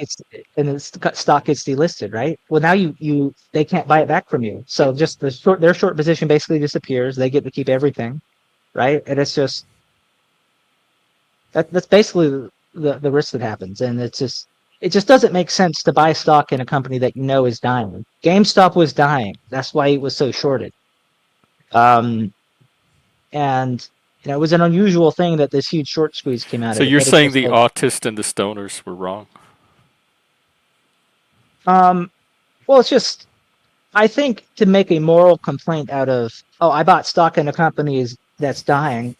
Why couldn't we manipulate the market to make it go up temporarily to squeeze the shorts? To be like, the markets are rigged. I don't get that. Was that a Spurg thing? Like, was there wisdom in that, or was that Spurgs being Spurgs? That's absolutely no wisdom in that. Like, if you want to, thing is, I think they got greedy and they could try to convince themselves of like, we're taking on the big demand investment firms, but like you're just being greedy and you're just finding an easy way to make money. That's really not any more dignified than what they do to make money. Like, how did I make money? I got really good at my job. I became the top grossing salesman at the law firm, right? And I made sure that I was in a position to get raises and promotions based on my performance. And you got fired or you left. Yeah. But the thing is, like, I kept most of the money that I made. I did not spend. I didn't go out and do silly things with it. I basically like McDonald's French fries. I would do that a little bit. But the thing is, like, if I overspent on something, I was like buying myself nice food every now and then, right? In other words, it still gives me some subsistence, right? Like the McDonald's that fed me then. I don't know if I had McDonald's then. That's a luxury item at this point. Yeah, Shift, how do you make money? Do you have any tips? The food I ate in 2020 nourished me, and I am alive today because I ate something then, right? Whereas, like, I didn't go out and buy a bunch of weird, like, clothes and stuff that, like $500 for like a T-shirt. There's some people who spend money. Oh my God, I know that's. And it's just like I think it's people getting greedy, and then when they lose the greedy game, it's like that scene in The Sting when, they rigged that poker game, right? And that one they actually rig. It's not even poker, right? And the villain in the movie has rigged it, and then they rig it under his nose, and then he loses, and he knows that they rigged it because he knows that somebody must have found out his rigging and then re-rigged it in their favor so that he would lose. I actually never saw The Sting. Okay, yeah, that's a scene that happens in the middle. I love the song. There's a guy rigging a poker game, and then there's a guy rigging a poker game, and the person he's playing against re-rigs it without him knowing so that he can win. Does he know that it's being rigged in the first place, or are they both like they know? So rigging? They immediately play the poker game with him, knowing that he's going to try and rig it because they know that's the kind of person he is. that he doesn't know who they are. So they know who he is. He doesn't know who they are. And then so they have their own rig that subsumes his rig. He figures out that they rigged it after he loses because he knows that the only way he could have lost is if they rigged it himself. So his assistant says to him, well, why don't we just, because they were doing it on a train that was technically hosting the poker game. We're like, well, why don't we just tell them that they cheated? And they're like, what do we tell them? That they out cheated us? We can't. The only way we can rat on them is by ratting on ourselves. We can't do that. It's going to be even worse, right? And so when I feel like it sounds a lot like that when I hear a lot of these short squeeze people talking about, oh, they're rigging the system. It's like, it just sounds to me like they're rigging Humans it are better such than you. shady animals. Because a short squeeze is an inherently riggy thing to do. You are trying to rig their short position so that Wow. they will be forced to pay you more money because you've taken as many shares of circulation as you can out, and there's a share supply shortage. That is absolutely rigging the system, and they were doing it through the venues they had on Reddit. And you know what? Dude, you're so fucking intense. Like on behalf of the Calm people, down. like, yeah, like for real, like shush for like 5 seconds, bro. Oh, I am Okay. like respectfully, like, whoa. Like, can we go back to French fries real quick? What kind of condiments do you dip your French fries in? That's what I'm non-condiments, asking. salt. I forget. In fact, I forget to grab ketchup every time I'm there. You just, you I do, normally use you, ketchup, but you I eat, always forget to grab it because the okay. fries are so good on their own. They make me Really? forget the ketchup. Have you ever done that sacrilege thing that's super delicious where you dip your French fries in wafer, don't judge, in the soft serve ice cream? No, that sounds gross and nasty. We did used to It's mix the it's mayo and good ketchup when we were though. kids. It's weird and fucking delicious. I dare to say divine. Will you try Um, it for me one day? well, It's I'm a it's like a Satanist. hot. I don't know how divine I'd find that. Probably not.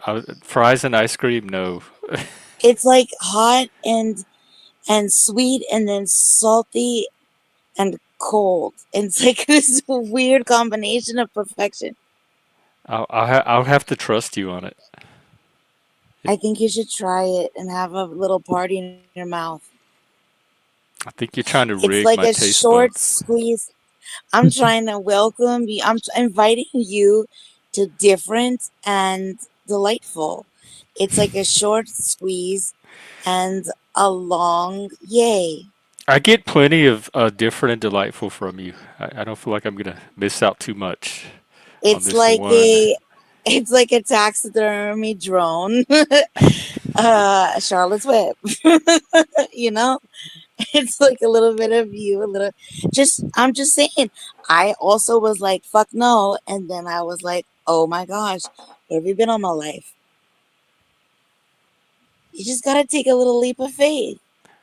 I don't want to. I don't want to spend the money on an entire cone that I know I'm not going to eat just to dip a fry in it. That's part of it.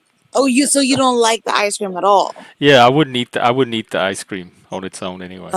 It Okay. would just be a condiment. Okay, If all they have right. little ice cream packets, I would grab one of those. But Okay. it's a Well, poor maybe the risk. It's a high risk, poor investment. okay, yeah. Well, maybe if they'll give you a little sample, maybe you could work your magic and just be like, you know what? I'd like to invest in a sample of your soft serve. And if they'll let you, if you like show a little cleave, you know what I mean? I don't Then, know how much magic I have left. Let's oh see. shit, I Let's would give you a check. sample. Oh, What you got happened on me. Radaz yesterday?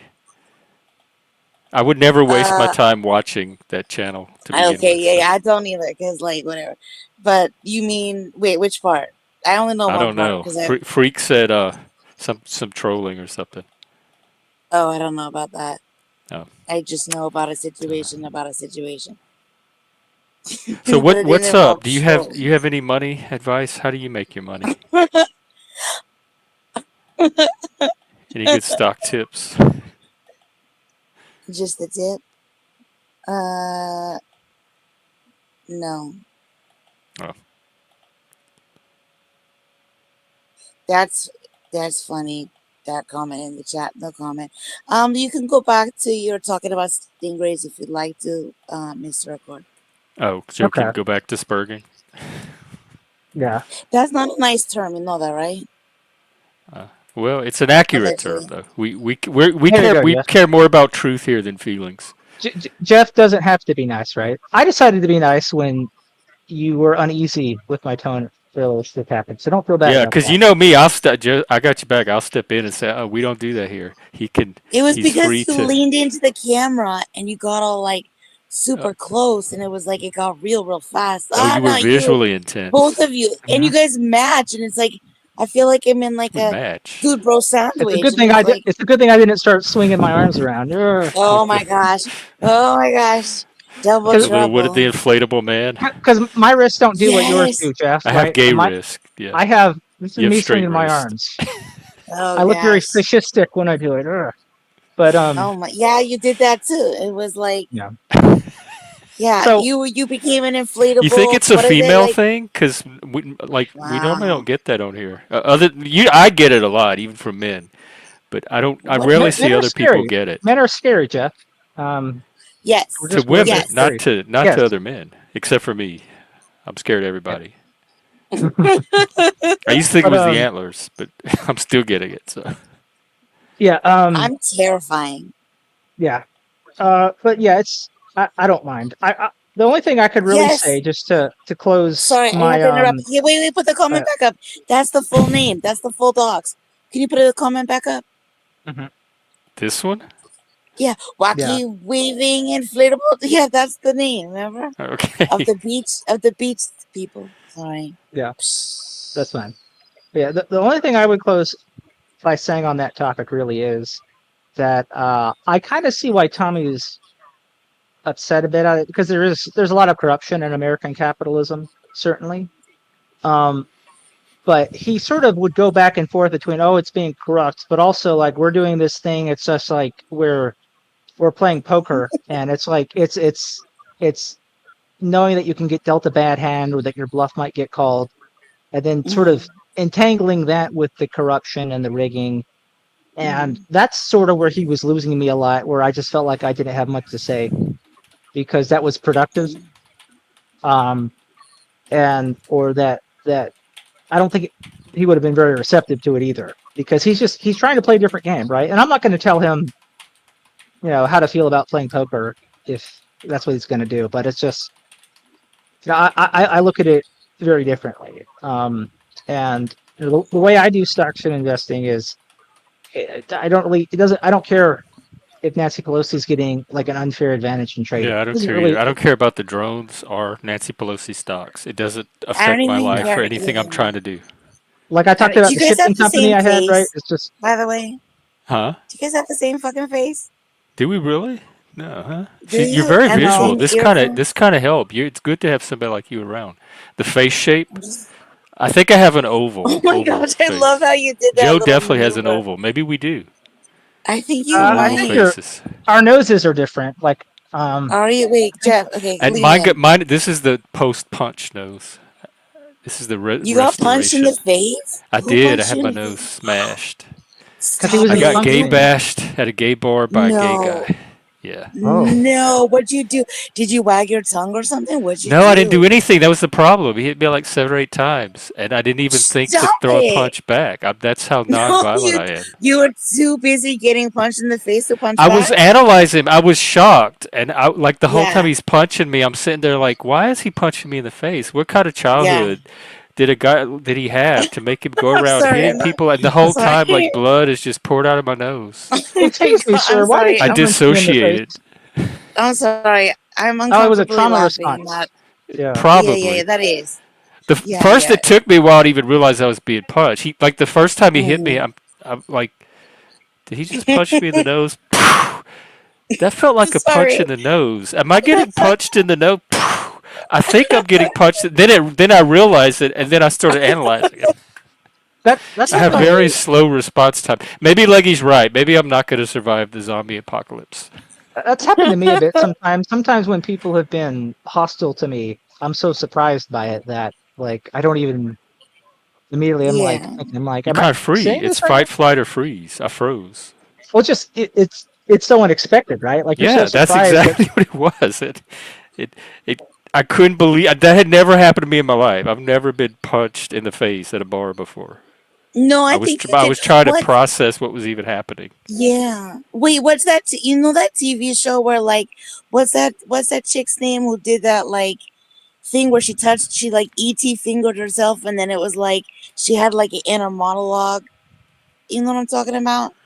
Is it a TV show? Yeah, it was like an 80s show, and she like freeze framed everything. Do you know what I mean? I think she maybe had My Ally Two Dads McBeal? or some shit. I don't know. No, not Ally Oh. McBeal. It was like she like I don't know what it's like she stopped time to like think about things and have a little monologue to the audience. She Oh. was It like, was a sitcom? yeah, I think so. Like it was like a little magic moment. Oh. She would like touch her fingers together and like stop time and be like and think about stuff and have a Oh. little moment. Yeah, I did one of those. Except time didn't Yeah, stop for him on his end. yeah. You would have like it would there be like a spotlight, like all of a sudden everything else would go dark and there'd be a spotlight on you, and like you'd talk to the audience and just be like, what is this all about? Blah blah blah blah blah, and you would like Yeah. have a moment. That's what you Yeah. did. It only You half didn't. You worked. didn't. Yeah, you It didn't only stopped for flight me. or you didn't flight or fright. You narrated. Yeah. you know. Fight, flight, or narrate.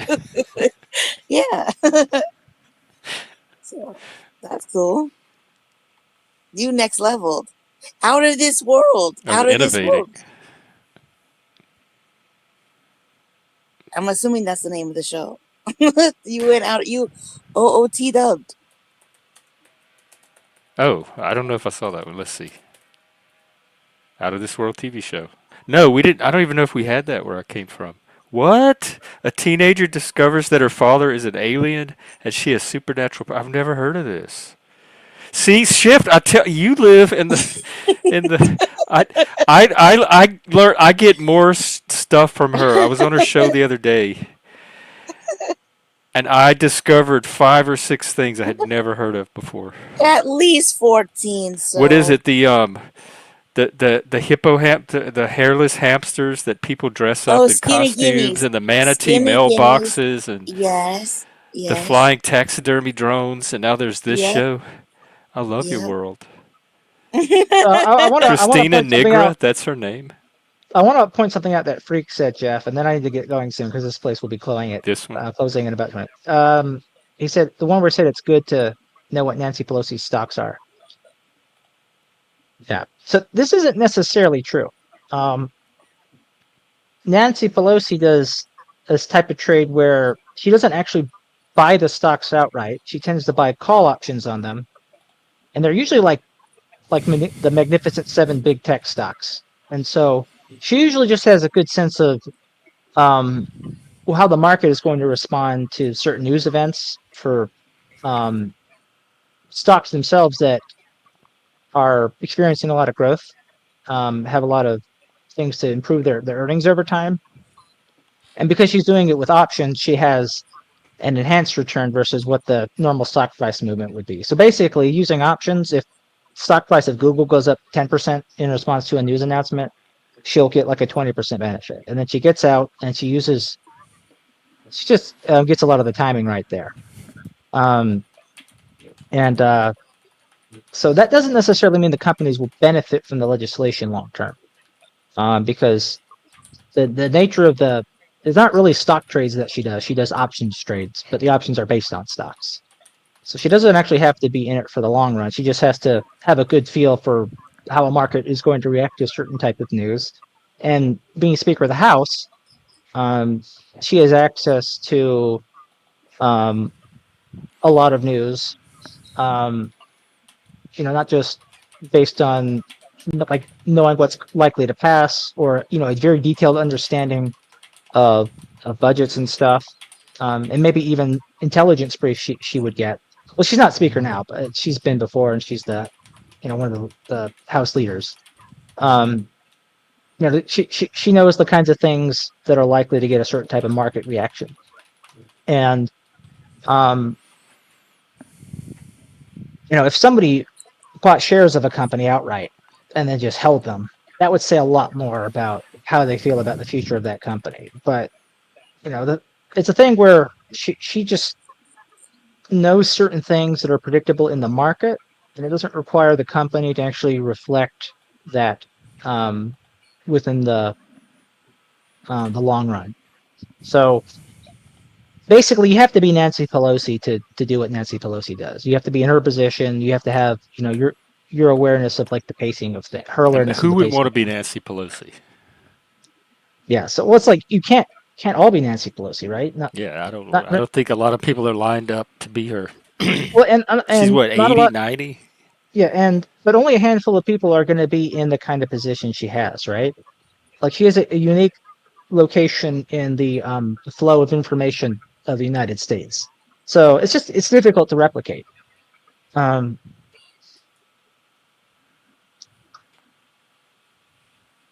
okay, then Freak, you're getting into something else now, right? You talked about it's good to know what her trades are because we know what stocks are going to benefit. I explained how that's not necessarily the case because she uses calls.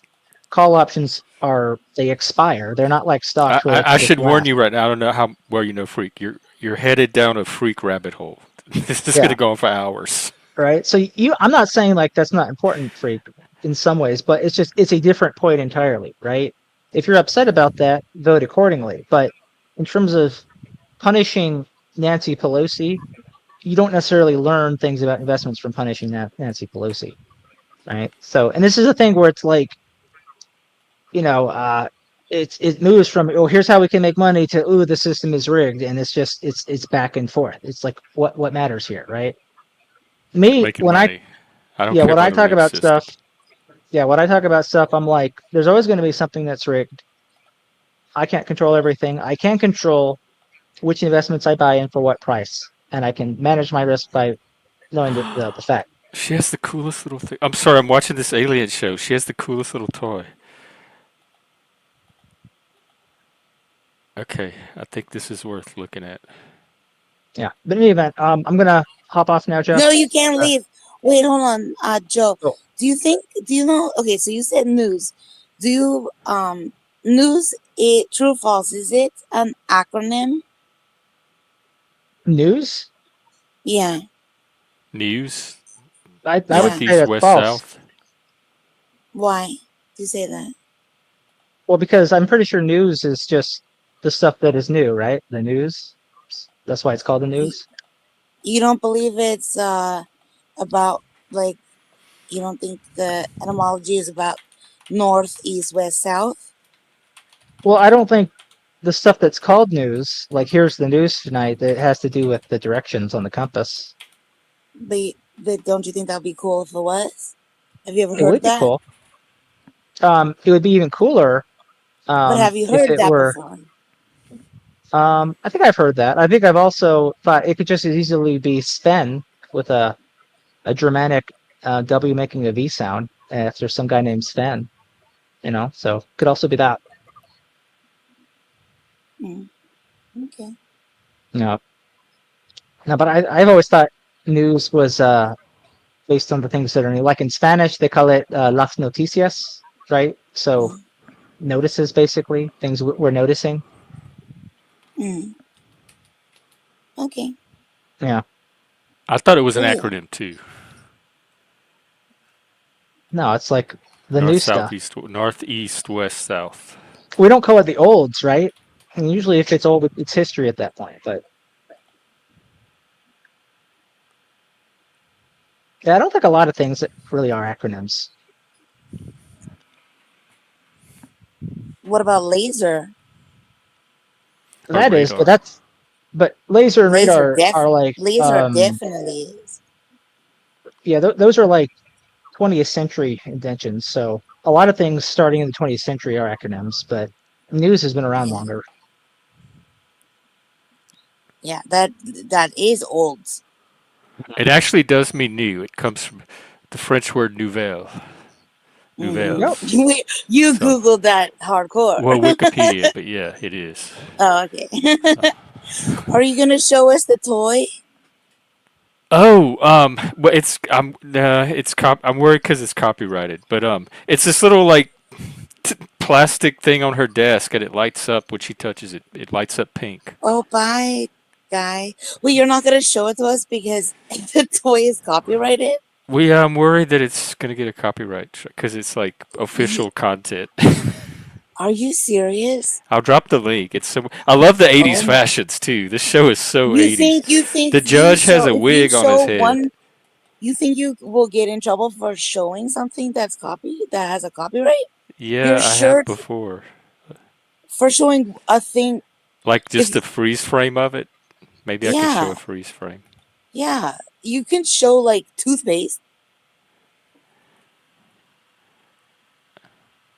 Your shirt is like a thing, and you're showing Let's it. see. The problem is Sorry. finding, like, getting a frame with just getting the right frame. All right. I wonder if, you know what, I'm going to put it on mute and I'm going to risk showing just a few seconds of this. Yeah, you can show it. I think there's like up to a certain amount of seconds you can If I show. cut the Don't worry. people out, you won't even see them. The algorithm will never know. Ah, fuck, I Yeah. went too far.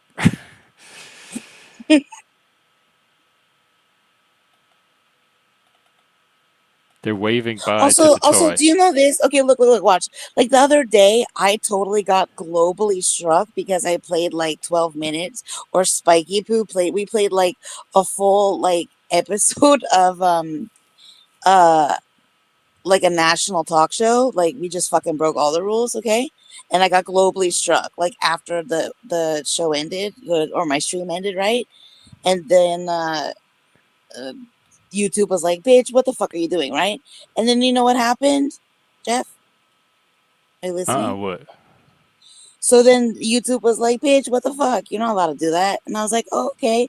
And you know what I did? I clicked one fucking button, and I just said, "Okay, just trim it out," and that was it. That's all. Well, so now you're making me not want to show the toy just because of that story. I What? have it all Nothing queued up and happened. everything. Spike, you mean I played. the I played girlfriend, 12. the girl he What? danced Nothing with? That's the happened. mom. Nothing happened. It's not a big fucking deal. I'm trying to make you feel better. I played 12 minutes. You want to play? You want to show a picture? Okay, this is the lady from Saturday Night Fever. Is that what you try to tell me, Spike? All right, watch the toy. It goes by quick. Look, Oh wasn't that yeah. I cool? forgot. It's not a toy. It's a communication device. It's a fucking in today in the modern world. I still can't believe that was the Saturday Night Fever lady. It would be on somebody's desk, like a Eye of the Storm or whatever other doodads you keep on your. I call all that toys. It's And not she was a playing with size. it earlier. She was like touching with it and making it come on. It glows. It lights up I pink. think that's how she talked to That's like her her dad dad. or something. What? Yeah, that's That's like her her alien fucking. dad. That little plastic. Yes. No way. Okay, Jeez. first of all, even for the '80s, that's some low budget special effects Holy for shit, an Spike. That alien. is fucked up. That is How fucked do all y'all the way know all of up. this? Y'all must be zennials, like lower Gen Xer, right on the cusp of millennials. I was probably in high school when that came out. I wasn't watching that. Oh Okay. wait, hold Well, on. Did once again, somebody you have think? rocked my world, as you Yeah. as you Also, do I'm trying to almost make. every single time. Okay, hold on. Wait, somebody thought that I trolled them and they were mad at me or something. Wait, what happened? I didn't do anything. I'm not that person. I didn't troll anybody. Wait, hold on. What? Yeah, it wasn't me. I wasn't over there. The freak. Yeah, he No, Jeff. got I you was trying. confused with Shelly the fish. Yeah. Oh no, I don't know.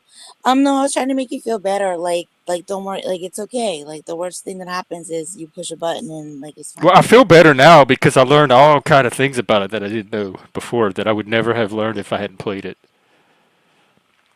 About the TV show, or Yeah, about the about. toy. Okay, but I'm trying to make you feel better about like the copyright thing. Like, Well, we'll find out. Usually, it happens with sound and music. So because I muted it, the algorithm may not even catch it. okay, but I'm trying to tell you, like, we played a whole fucking.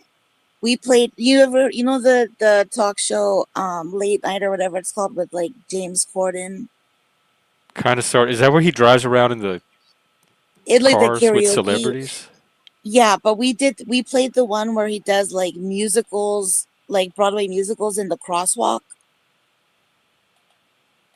What? That sounds fun, but I haven't seen it. I don't really watch that stuff. Well, so yeah, it's like it's part of his late night show. Both of those things are just like um components of it.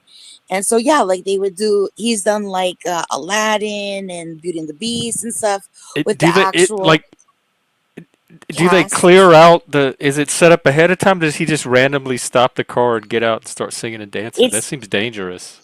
it is dangerous. That's why it's super funny. But they had like Zac Efron and Will Smith and um whatever, like the real actors that are like participants in the actual like um so they were doing like whatever was like The Greatest Showman, and so they had the real people that I can't think of the other actors in it, but and so like literally during the natural timing of the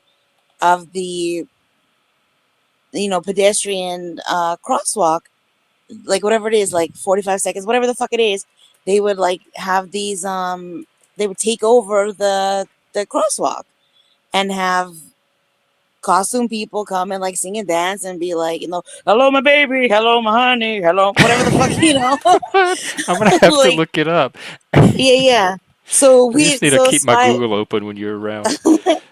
yeah, and they like at one point, like we're climbing on cars and going up to people on motorbikes and shit like that, and just you see the people just like, what the fuck are you doing, and then they would be scrambling to get out of the way, people would be What? honking and shit.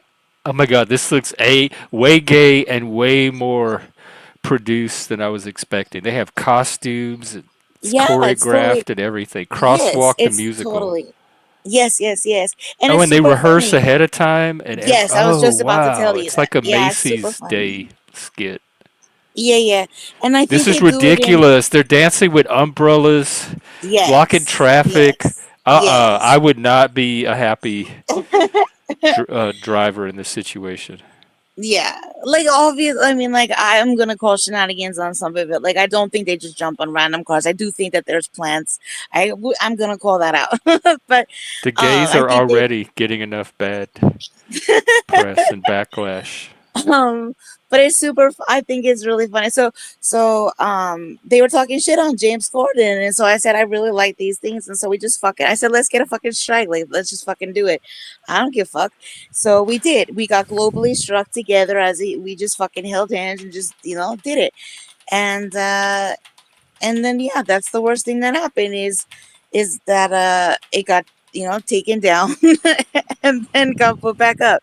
But there's no, the penalty is just a little pause after, and then it gets trimmed out. Nope, it's okay. It's okay, Well, Jeff. we'll see It's what okay. happens. If it gets copyrighted, you get cut out too. You get copyrighted too because I'll have to private the whole stream.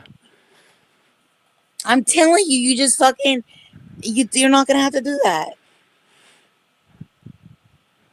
We'll see. Who owns the copyright to that show from the 80s that two people I know Probably like in my whole life even CBS or watched? NBC or that's the same shit that like again and all y'all They have to have. do is I hit the little got the button. episode from YouTube. The whole episode is on YouTube. So That's how I feel about it. We watched it. He shared it from YouTube, but whatever. You didn't even do shit. You paused it and and you called it a toy. If anything, you're gonna get swinging in on a trouble for star. slander. That's the MCA TV, NBC Universal. So that would be Peacock. There you go. Yeah.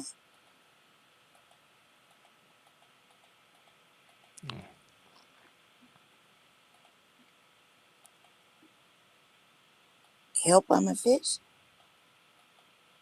Yeah, it's a flash mob style. Exactly. Exactly. Oh wait, hold on. I'm sorry. Wait, who's cyberbully? Wait, hold on. Let me go look at the chat. Who is this? Who's Teresa Bro?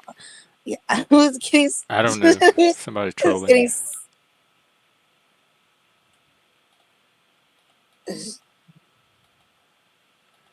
I don't understand. This is in my on my channel. You can go up here. They might have a tag on you. I learned the other day that people can put, they get your channel name and they have a Discord bot that could put a tag on you or something, and then everywhere you go on YouTube, they get a notification of what channel you're on, and then all the trolls can swarm over to where you are. I don't even understand. You are hosting an open panel. Yeah, but it's high tech trolling. Like if somebody has your channel name, Shift Happens, then they can put a Okay. tracker on you, and anywhere you go on YouTube, they can find you. Okay. So if you go on somebody else's panel, But I don't get it. How am I preventing this person I never heard of to speak on their side oh no, I on was. an They tried to open come on panel? panel and confront you over some drama. Oh, well, But we do have drama court, Teresa. I forgot to tell you, if you want to pay $100, you can come up and shit. do drama court for an hour. But Shift has to agree to it. Oh, well, I didn't even know that you tried to come up here. I just learned about it right this second. So I guess It's the open panel guys, to have conversation. It's not a drama. This is not a drama channel. did they, I mean, I didn't even know. How did you even know that they had drama? Because they're Oh, saying because you in the saw it chat in the room. chat? Yeah, Yeah. I didn't even, I mean, again, I'm catching up. Yeah. So, all right, well, She sounds like I a just tough wanted, lady. Teresa Bronson. yeah.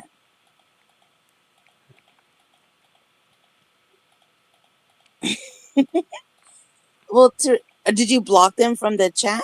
Mm-mm.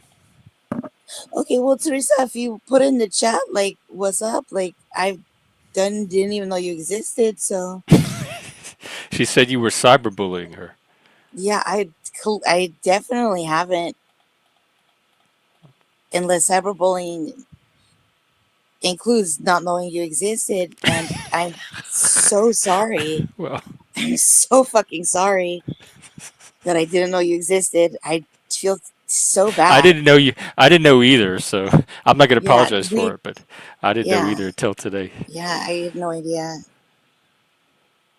I feel really bad. I feel really bad. Well, is there anything that would make you feel better about not Yeah, knowing that's a someone better existed? question. Yeah. The 90s were your 80s. I know that feeling because I would love to go back to the 80s or the Mm. 70s. But if I had to pick, I'd I'd like pick the 80s. And so the younger Generation X, it's the 90s. The early 90s weren't so bad either. I would go back to those. I'd like to go back to a time where Teresa didn't feel cyberbullied. Well, you could do that right now. Just stop talking about I her. No, I'm talking about her because now she exists, and this is the anti not Well, knowing she you could didn't turn back exist. time like the little alien girl. Use I'm your gonna power. turn back time. I'm sharing her. You know what I mean? You're replicating her. She got 8 times more airtime than she had before. Yeah, this is my She's way of not mutating. cyberbullying her by acknowledging You're her amplifying existence. her. She exists even This more than she did I before. am. This is my Care Bear stare at her. This is my Care Bear share at her. This is my heart hug. You know what I mean? Oh yeah, thank you. I'm supposed to be more I forgot. I was trying to be more loving. Yeah. Like, how do we do that better? You know what I mean? I don't Like, know. I got into it on Discord today with some dude that thought oh, he like social dilemma. He thought people were being controlled by technology, and I told him how retarded I thought that was. And then so mm, a friend set up a debate for us, and I got through about 30 seconds of it, and we were already cursing each other out, and I hopped off the channel. And I forgot to be mm, more loving that whole time. That was an opportunity to practice love, no. and Maybe I don't use the practiced R word. Yeah. antipathy and division. Because stupid Antipathy? people just really get on my nerves. I have to work on that. I have to Mm, like find some kind of compassion in me for people yeah. that are See, the thing is less on that, the like, ball again, about these things than I am. see, you're very, like, you say you're neurodivergent, right? Yeah, I think I'm definitely not neurotypical. But and you're very you have an exceptional vernacular. I mean, or vocabulary. Um, I think I do okay from somebody from Louisiana. I think you have I mean, I'm not going to be giving a TED talk or a Harvard lecture anytime soon, but no. I can usually make my way through the language. No, I think you absolutely fucking divert from the standard, Oh yeah, I the diverge in many typical, ways. Although especially being the here. panelverse makes me feel more and more normal. I feel like I'm one of the most. There's people that diverge even from me, even from my divergence. So there's always a I mean, further. don't you feel exceptionally intelligent on the panelverse? In the Sometimes panelverse? I'm half intelligence, half retarded. So it See, just again, depends. I'm both at the same time. why use that word? Because it's true. Hey, waffle. Mm, I don't like that word. Oh, well, I think it's don't you mean. don't have to use it. I don't. It says what I want what I'm trying to say. Mm. I'm just surprised you use it because you. Yeah, no, that's really what it seems like and feels like retarded. Yeah, even my teachers. I have a teacher. She wrote that in my file growing up, that I was half gifted, half retarded. Wow.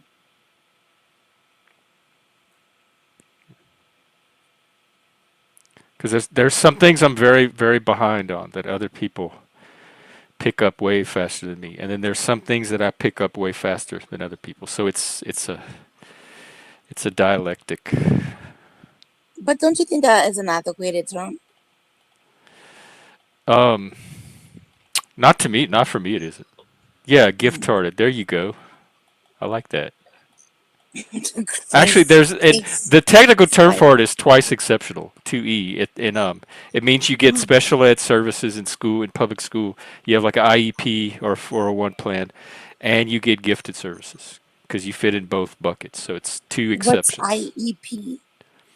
It's a individualized education plan. So if you're in special ed, they meet with you and the parents, and they try to figure out what your specific needs are, and they come up with the plan of how they're going to Mm. educate you based on what your particular learning needs are.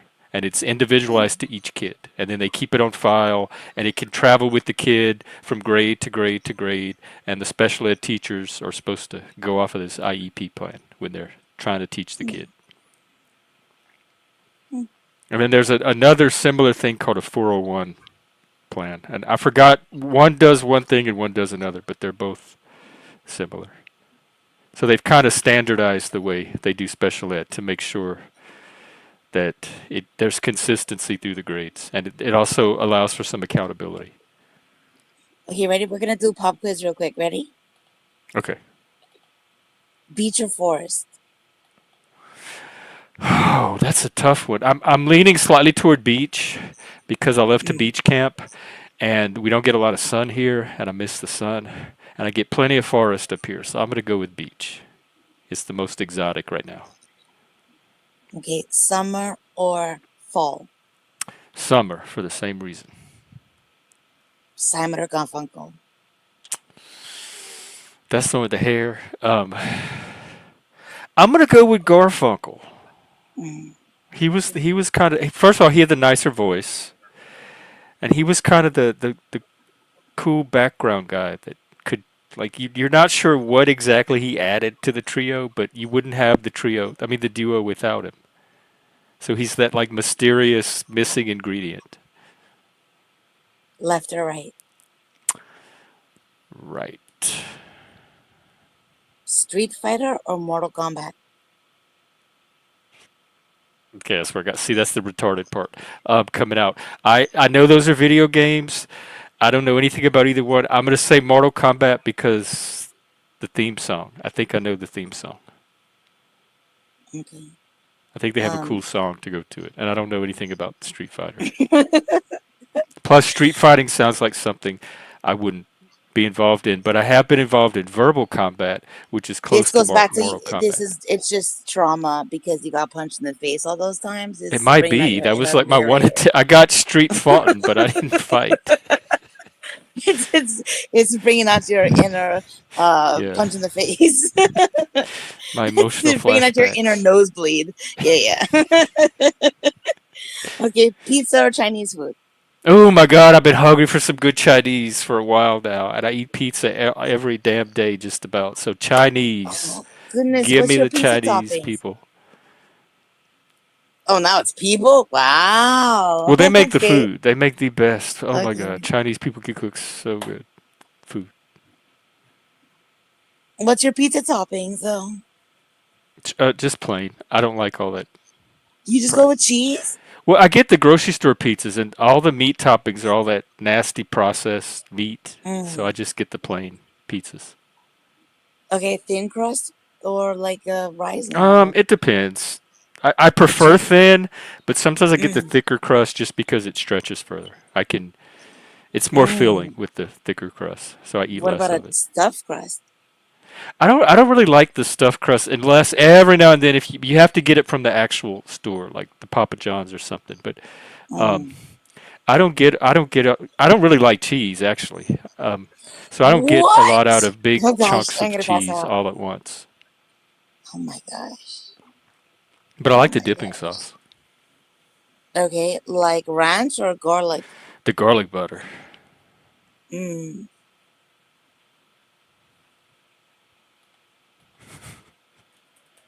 Mm. Sorry, I got distracted. Um, Crossword puzzles or word search? Word search. Mm. Costume party or masquerade? What's the difference? Mm. I hate coming up with costumes, but I like parties. Probably costume party because it seems less work intensive than masquerade. Masquerade, I feel like I'd have to really go all out, and costume party, I feel like I could put something together from my closet. Really, I feel like masquerade is kind of like put on a mask, and a costume is like full I have on. a mask. You know what? I won during Mardi Gras one year.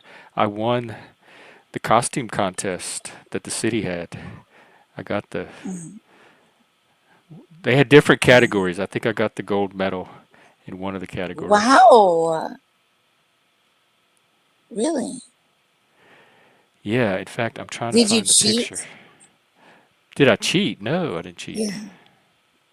I was dating a costume designer, Ah, and he asked ah. me, yeah, it was a professional costume, and he said, if I make you a costume for Mardi Gras, will you do Mardi Gras with me? And I'm like, sure.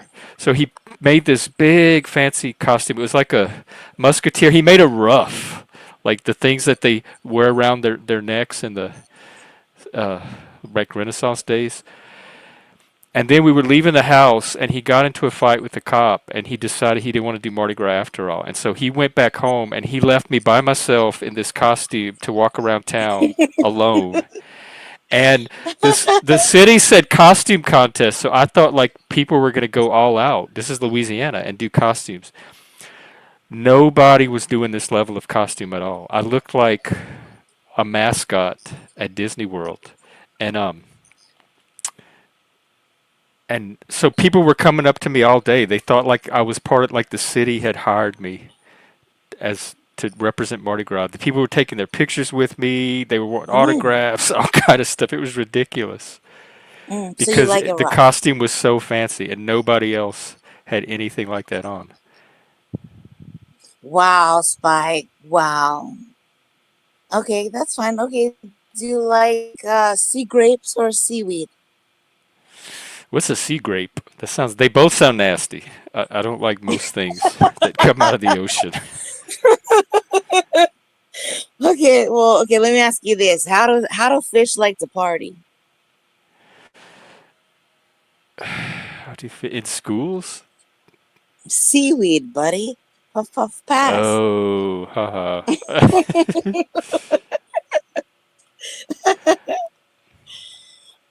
All right, I found the costume picture. Here we go. Okay. Look at this ridiculous thing. Let's see, I got the bell around my neck. Okay. I So, don't know how I feel about this. I don't like that this is like a okay, I don't like that it's like doing that like weird tight jean thing where it's like it's all like tight at the ankle. Just let me get that's that how out of they the way. wore it back then. I'd have the lace. I wore like these high heel shoes Um, with buckles on them, and they had the lace. I'm carrying a little lace handkerchief that they walked around. It was inspired by the movie Prospero's books, and I have a little piece of lace across my okay, if eyes. you okay, I don't like that you expect anyone to have seen that movie. Uh, Uh it's a it's an adaptation of The Tempest, I Shakespeare's did not Tempest. expect. Okay, I thought you were gonna look like a fucking like football player beast like mode. Oh Like I no, expected that something was a totally Renaissance different, and beast. oh my gosh, I expected something so different, and then all of a sudden I'm looking at that. What the? But the point That was is, not I what I got the expected. medal. I No, still you have it didn't somewhere set around me. here, Oh, and I could pull off a jeez. costume with the right help. The So that's why I would say fuck. costume party. That was that didn't even look like a costume. Wait, can you show it again? The Let's see. that was not. Oh god, dude. And It this is like just somebody snapped this little shot of me. This you don't get the full effect from just this one little. it And I looks was in like the paper. it just They had people barely from the looks like a newspaper there costume. taking pictures of It the looks winners. like a it does. I I'm have a so fucking cape mad too. at this No, shit. he makes these year round. This is his job. This is his whole career. He makes Okay, costumes but for like Mardi Gras is a big industry back home, and I he starts like after the week can't. after Mardi Gras, he starts making them for the next year. I just like I barely feel like that face. Well, All right, fine. that's a wig and a little fake mustache. But at the end of the It day, I just you took all made it that seem off, and I actually like looked better without the hair, with just my normal short hair. So, you just made it seem like it was really a standout sitch, and well, it was that day. This was back in what 1998, I think, and nobody had. They had like little costumes you buy at the Walgreens, like maybe a little cape or a mask or some face paint or something. Nobody was walking around in a professional costume. Spike, if you're gonna put those fighting words in chat, you better fucking take a link. I just like I Cilantro or can't. silly putty. Oh, I love cilantro, but I forgot all about silly putty. I would pick silly putty just to take me back because we used to play with it as a kid. That's the one where you stick it on the newspaper and it Yeah. pulls the stuff off, and you could play it, and you could like bite on it and chew it, but not really eat it. It What? was No, perfect for me. what the fuck? Why would you put silly putty in your mouth? Oh, I eat Also, everything. because Look at my pen caps. So silly putty, oh I wouldn't need to my sit here and do lord. this. I could just put a chunk of silly putty in Okay, my mouth, and it would be you able to deserve. handle me. You know what? You deserve for me to say the following because someone said it to me. Why does this exist? Ready for this? Are you sitting down? I sure am. Why does the following exist? Ready? Cilantro cock ring.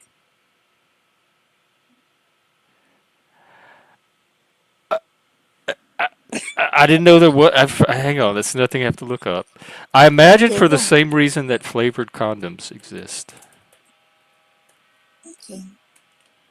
Yeah, look it up. Vibrating rabbit. Let's see. What is cilantro? What? That doesn't even look like a. I didn't Y'all are look it up. weird, and it has the little compute. You know, like the power logo to turn a computer on. Why does it have a power button on this I didn't look it up. I don't know anything about it. cock Someone ring? brought it to my attention. It exists, and I didn't look it up. I'm not putting that in my algo. No. Oh wait, hopefully I'm not still sharing. Okay, ooh.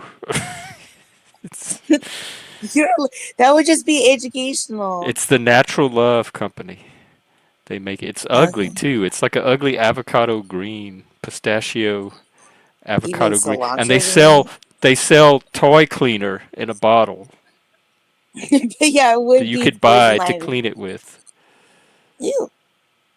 Because I was talking about this, like I went to, like in Amsterdam, they have like this, like a condom shop, and they've got all these assorted different kind of condoms. Like you could turn your dick into like a scuba diver, or like a fucking a carrot, or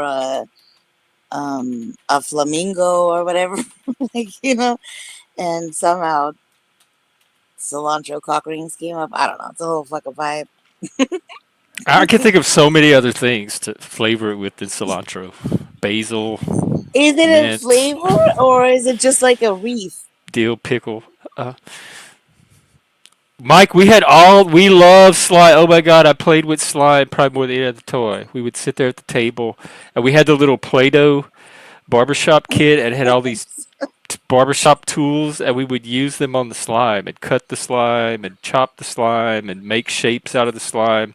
They had and they all came in little plastic garbage cans, and some of them had eyeballs in them. Some of them had worms. Some of it was Ew. glow in the dark. I forgot all about slime. Let me see. You seem. Hmm. Did you ever play with the bloonies that came with a little like coffee stirrer straw and like a little bit of goop, and you would blow through it, and it would make Oh, like a little yeah, like toxic, would it make the flimsy balloons and blue. it was like swirly Yeah, colors? I could never get them to yeah, work right, and they smell like model glue. Like if you sniff them too hard, you got high. yeah. A Hondo. Yeah. Yeah. They apparently made a different kind that was like a thicker texture, and it came with a larger straw, and you could and it was more plasticky, more textured, and you could kick it. Kick the ball that you made. Yeah, it was Wow. sturdier. Yeah, allegedly. I mean, the commercials we saw, but oh Oh, I my want some gosh, slime. Jeff, look this up. There's this you look up Uranus Fudge Factory. Uranus. It's Yeah, Greek. fuck you, dude. You look up Uranus Fudge Factory. I'm sorry for saying fuck you, Let's see, but that's Uranus like Fudge saying Factory. zebra. Um, Yeah. I'm getting some weird little car, a roadside attraction. No, Fudge. I it's love a store. Uranus. It looks like a weird place. Where is this thing? Indiana? Uranus, Indiana? Is that a town? No, wait. Missouri. Yes, it's a store. Uranus, Missouri. Yeah, it is. Let's see. Yeah. They sell like popcorn and jerky and fudge, of course, and t-shirts, merchandise. It's very busy, like visually. It's just a lot to look at. Yeah, yeah.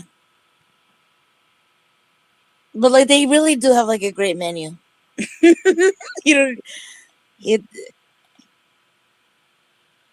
Uranus is gonna make mouths water.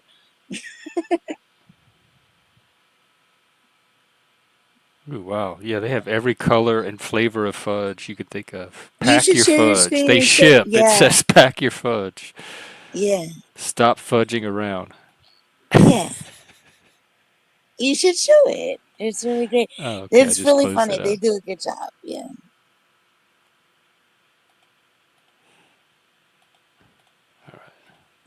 Their website's Yeah, funny. look at all the fudge you can pack. Um, Yeah. They have this an looks advent nasty. calendar Blue, too. this pink and purple, pink and white fudge, M&M fudge. It's This looks good. pretty. Butterfinger. Yeah. Oh wow, that looks really good. Big package. A taste of Uranus. Nice. Oh, it looks like it's on Route 66. They have little kids in boxes, so you can ship. Where do you ship the kids to? Oh yeah, yeah, yeah. What is this? Cotton candy. Oh wow! Look at all the all the families that they've made It's so out of this happy. world. Looks like a fun place. Yeah, Yeah. I'd probably. Feels like a safe space. Mhm. I liked it as a kid, but you're right. Always made your fingers sticky. I liked that you could watch them make it, and they would put the cone in there. Oh my, They'd no, get all the no, no. Have candy you off ever and then made hand it it? to you. And You ever made then they cotton started candy? putting it in the bags without the paper cone, which always set my teeth on edge. I hated that paper. You ever made cotton candy? No, like Oh spin my this gosh. sugar. It's so scary to make cotton candy because then you got it's like fucking super fucking fiery hot balls of sugar like flying at your face. Oh Yeah, my yeah, it's god, that scary. does sound Yeah, it's dangerous. it is dangerous. Also delicious. But yeah. But they've got like future flavors now. We also went down that rabbit hole. We found that Donald Trump flavored, not Of Donald cotton Trump flavored. candy? Not, I mean, it was like like in the like it was like in the homage or whatever of him, but it was actually butterscotch flavored. I don't really know what Donald Trump flavored Trump cotton hair candy, flavor cotton candy. Oh, right? yeah, Amazon has it. Trump hair, it's called. Yeah, People it will just capitalize on anything. right. But like I've had peanut butter and jelly flavored cotton candy. It was so fucking good. I've had cookies and cream flavored cotton candy. Ooh, that sounds It's good. the future, man. They have IPA flavored. They have all sorts. What a time to be alive, though. Yeah. Yeah. Wha- what a time to be alive. So different than the 80s. Women. Stop. Anyway, well, thanks for letting me up. I just want to come say hello. Oh yeah, I like hanging out. Yeah. We'll do it again. We still need to do our we were gonna do a night where we watch random fun stuff that you were gonna queue up. We're gonna have a watch party. Yeah. I'm gonna. Yeah, I'm gonna Like get what some is it? cotton The bull, candy. the boy on the bear, and right in the Oh my woods. gosh, guy in a buffalo. You want to do it right Yeah, now? the buffalo, not the bear. Yeah, the buffalo. Well, I mean, are you gonna? Oh, we'll do it on my channel because we The can get copyright struck on my stuff. Well, channel. Yeah. yeah, I'm trying to. I don't give a I'm fuck. trying to keep my channel alive and grow it a little bit if I can. I'm having Yeah. about as much luck as I had with the sea monkeys, but Oh. Oh, we could play the Sea Monkey song on my channel too because again, I don't give a fuck. All right. did you see Well, the like the people in Utah that had a sea monkey wedding and they went and married? It was some lesbians, some queer what do you? lesbians, and they I went and think married that's the sea redundant. monkeys in Salt Lake in the lake. What is? I don't know. I'm confused by that groupage of words. What do you mean a sea monkey wedding? I don't Let's understand. see. And they wrote it. They wrote like a PhD thesis on queering the sea monkey. They're brine shrimp, and then Oh, they they went and they married. married the sea monkeys in a That's wedding, so. Oh, that's cute. marrying the shrimp. Let's see. Um, Oh, oh. I don't know how much it might be copyrighted. I don't know want to play too many, but oh, I'll find it on Twitter. It'll be okay there. Okay, sure. Sea monkey, monkey, sea monkey family. Oh, and okay, it gets worse. After the wedding, they had a little interspecies queer sea monkey Mm. baby shrimp hybrid that they created and adopted as their queer shrimp child. Oh, okay, cool. That's love This is is the love. new this is all these are academics. They did this as these are college people. Look, there's their little sea monkey baby. And then I want to Wait, are see. they from the 80s? Wait, is this current day? What is happening? Why do they look like they have feathered This hair? is the wedding. Oh, here it is. Okay. Somebody put Mystery Science Theater to it. They made a whole documentary on it. I hope I don't get copyrighted. Oh my god. You see? Oh yeah. And see, the sea monkeys are in the water, And these gray things, they're and cysts. They're it's like atrophy. bonding with the sea monkey, and all life is one, and that kind of stuff, and something about queer. Aw. See, look at the wedding band. Anyway, I don't want to risk more than that because copyright, but just to give you a taste of the modern world. I like her sheer overdressed thingamabobber. That was fun. Hey, Busker, what's up? Not much, man. Just chilling out. Hey, Buster. That's kind of what we were doing too. Wait, is that an accordion or what kind of instrument is Yeah, that? that's a Cajun accordion, and that one's actually built in, not in where Jeff was from. That one's built in, oh God, I can't remember. It's somewhere else in Louisiana, but it's by this guy Clarence Martin, Junior Martin. They call him Junior. An old That's Cajun. I can try to find That's him. neat. Yeah, Scott, Louisiana, I believe. Oh yeah, that's outside of Lafayette. That's not too far from Yeah, Scott, Louisiana. Mark. I believe. That's so cool. I would love to do science with Jeff one day, maybe. Yeah, we could do that. We should start co-hosting something. We could do videos and toys and science. I'd like to play. More education. I wish I could get some better sound going on because I'd love to play for you guys, but also StreamYard kind of screws things up too. Did you talk to OTW or see how he does it? No, I haven't. Because he plays live, and there was somebody else. Let me think. Oh, Ricardo, Sonny Ricardo, is wanting to start recording music and stuff. So he's currently researching how to do that. So he may come up with some techniques too. Or maybe if you Google, there's people that have already figured it out. That know. There's probably YouTube videos on it actually. Yeah. I bet it involves just having the right equipment. That's right. You gotta have the right equipment. All right, I gotta go. I have to jump on a call, but have a great conversation, y'all. Nice to talk to you, Busker. I'm so glad that I had this opportunity to be here again, Jeff. Thank you so much.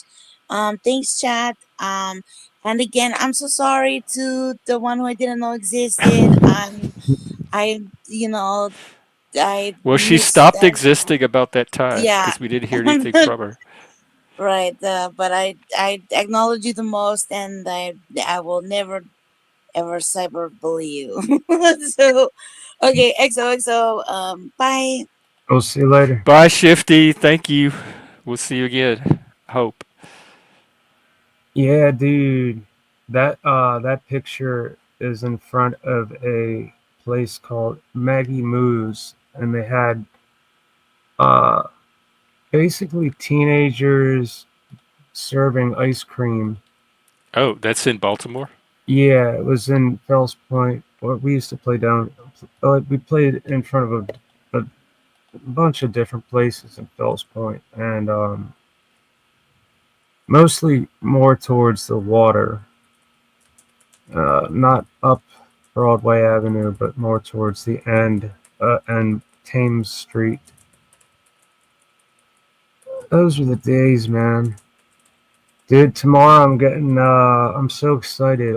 Bought myself a Christmas present. I'm going to get an ounce of something called orange biscuits, which is a sativa, and another sativa called Jet Fuel. I don't know if Oh, Lord.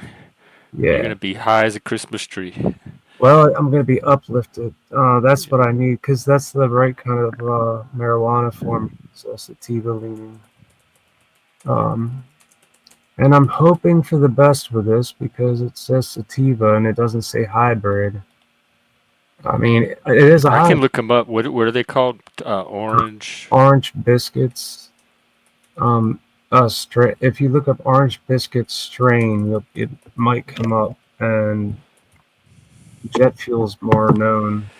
All right, it's a 60-40, so it's a hybrid leaning sativa. I actually, oh wait, this is orange biscotti. Um, let's see, orange biscuit. It looks like it's a 40 indica, 60 sativa.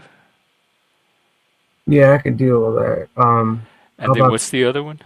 jet fuel? 60-40 is decent. Sativa dominant hybrid, 70-30. So Yeah, jet fuel. I should probably get an ounce of that and a half ounce of the orange biscuits. Huh. Yeah, I think I will. Now that I think, I'm glad you looked that up. and you never like those are just people's descriptions, but it's so each strain is so specific and subjective, and so some hybrids will hit more as a sativa even though they're like 60-40s. Yeah. So you really have to go by the individual strain. Yeah, I mean, like, I've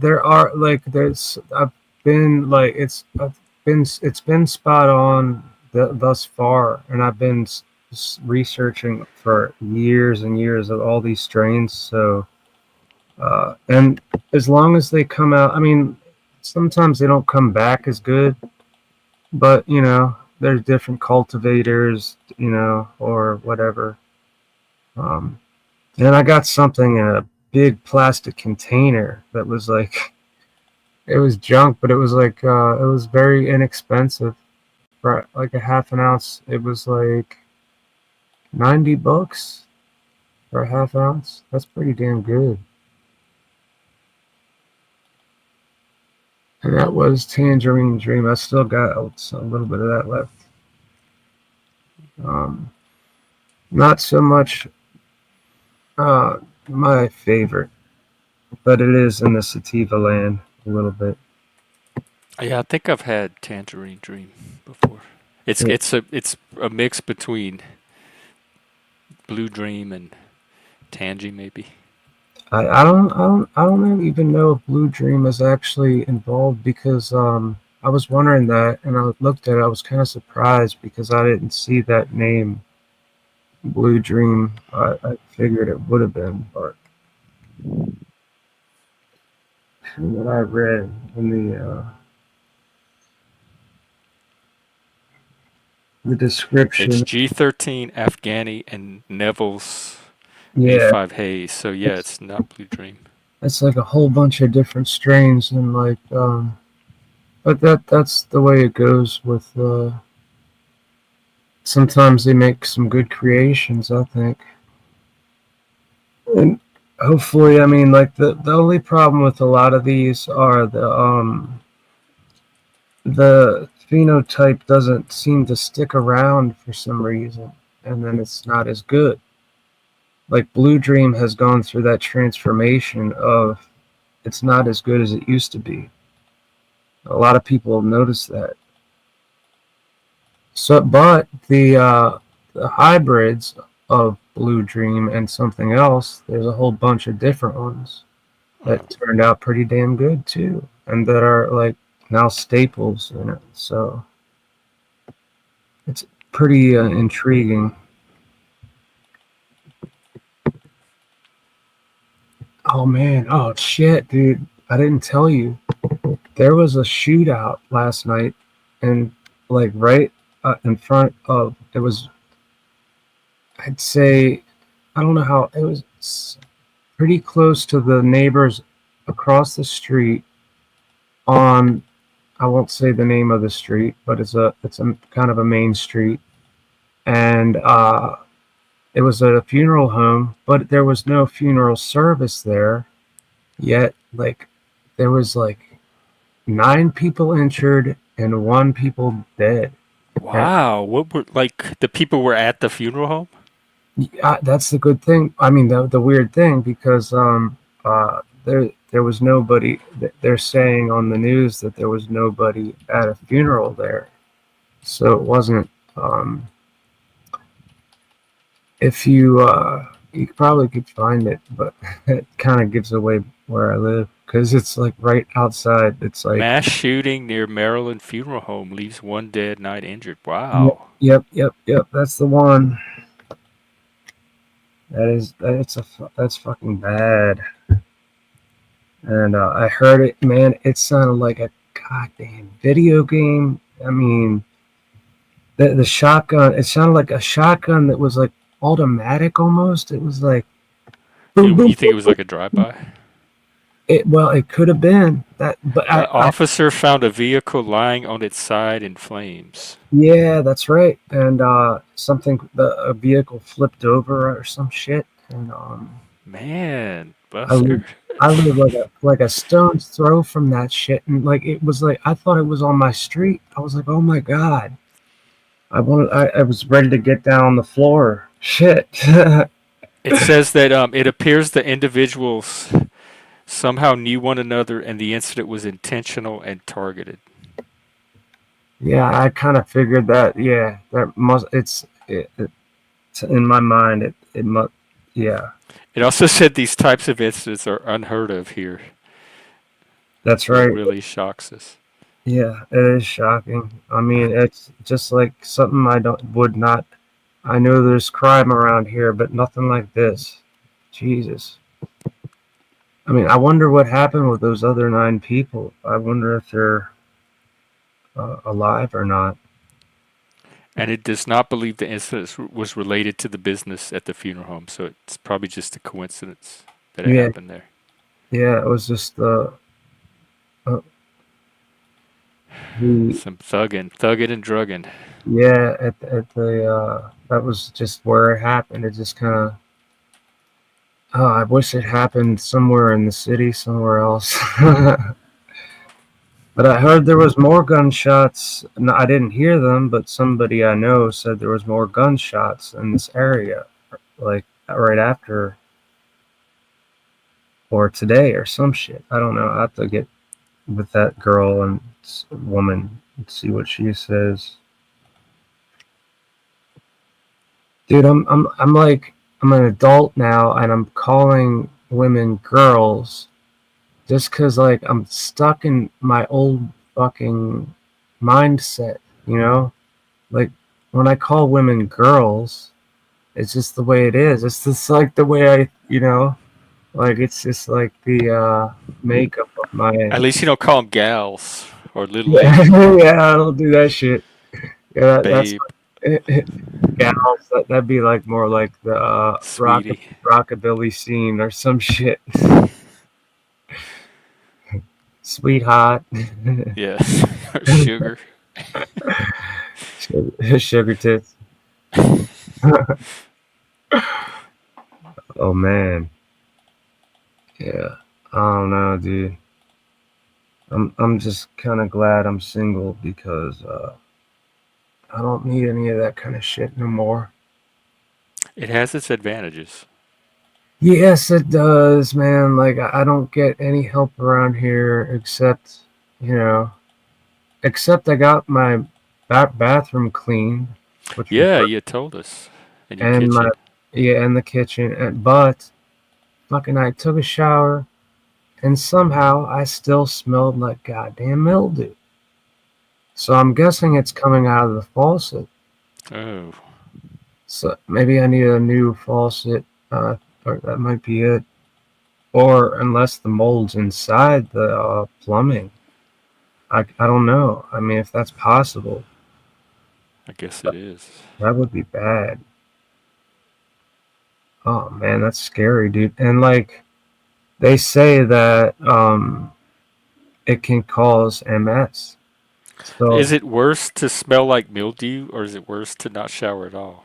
Like what smell is the worst? Well, I mean like what I don't I could deal with the smell, no problem.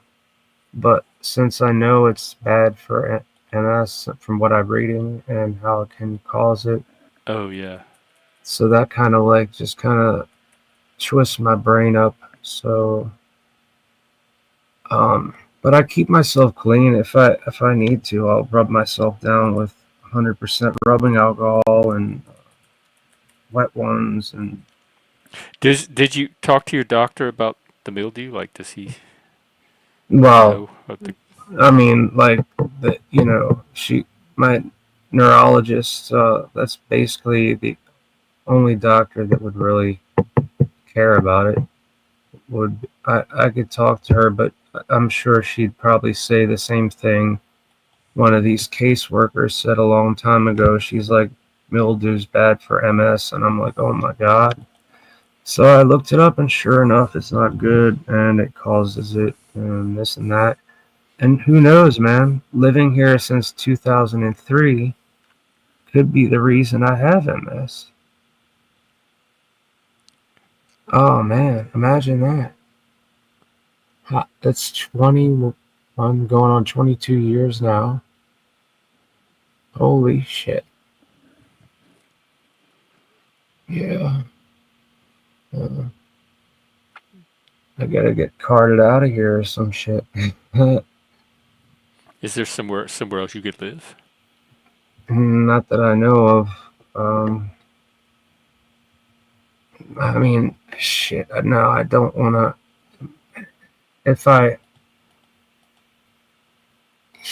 I'm not gonna go live with my sister and brother-in-law. I don't think I would have to do that to them. Oh man. It's like a rock and a hard place, I guess.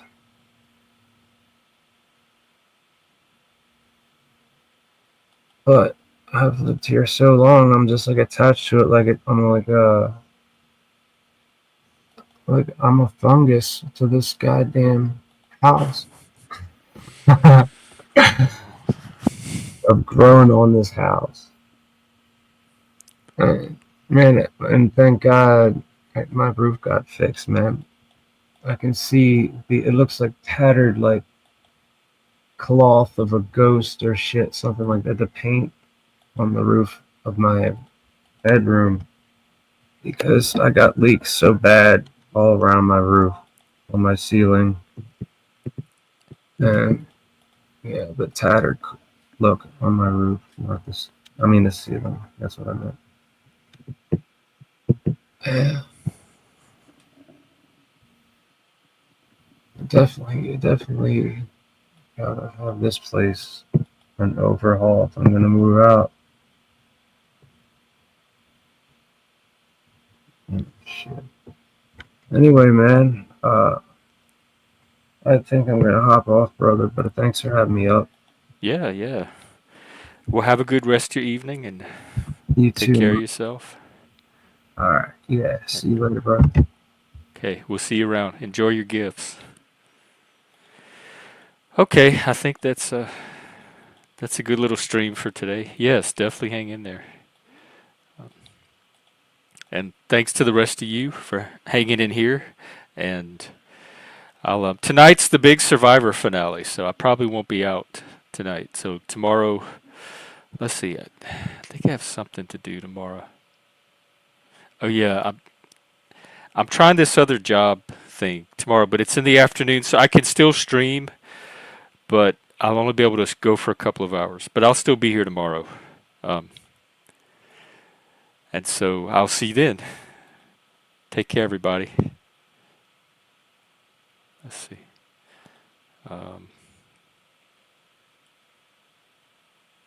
Here we go. Okay, take care.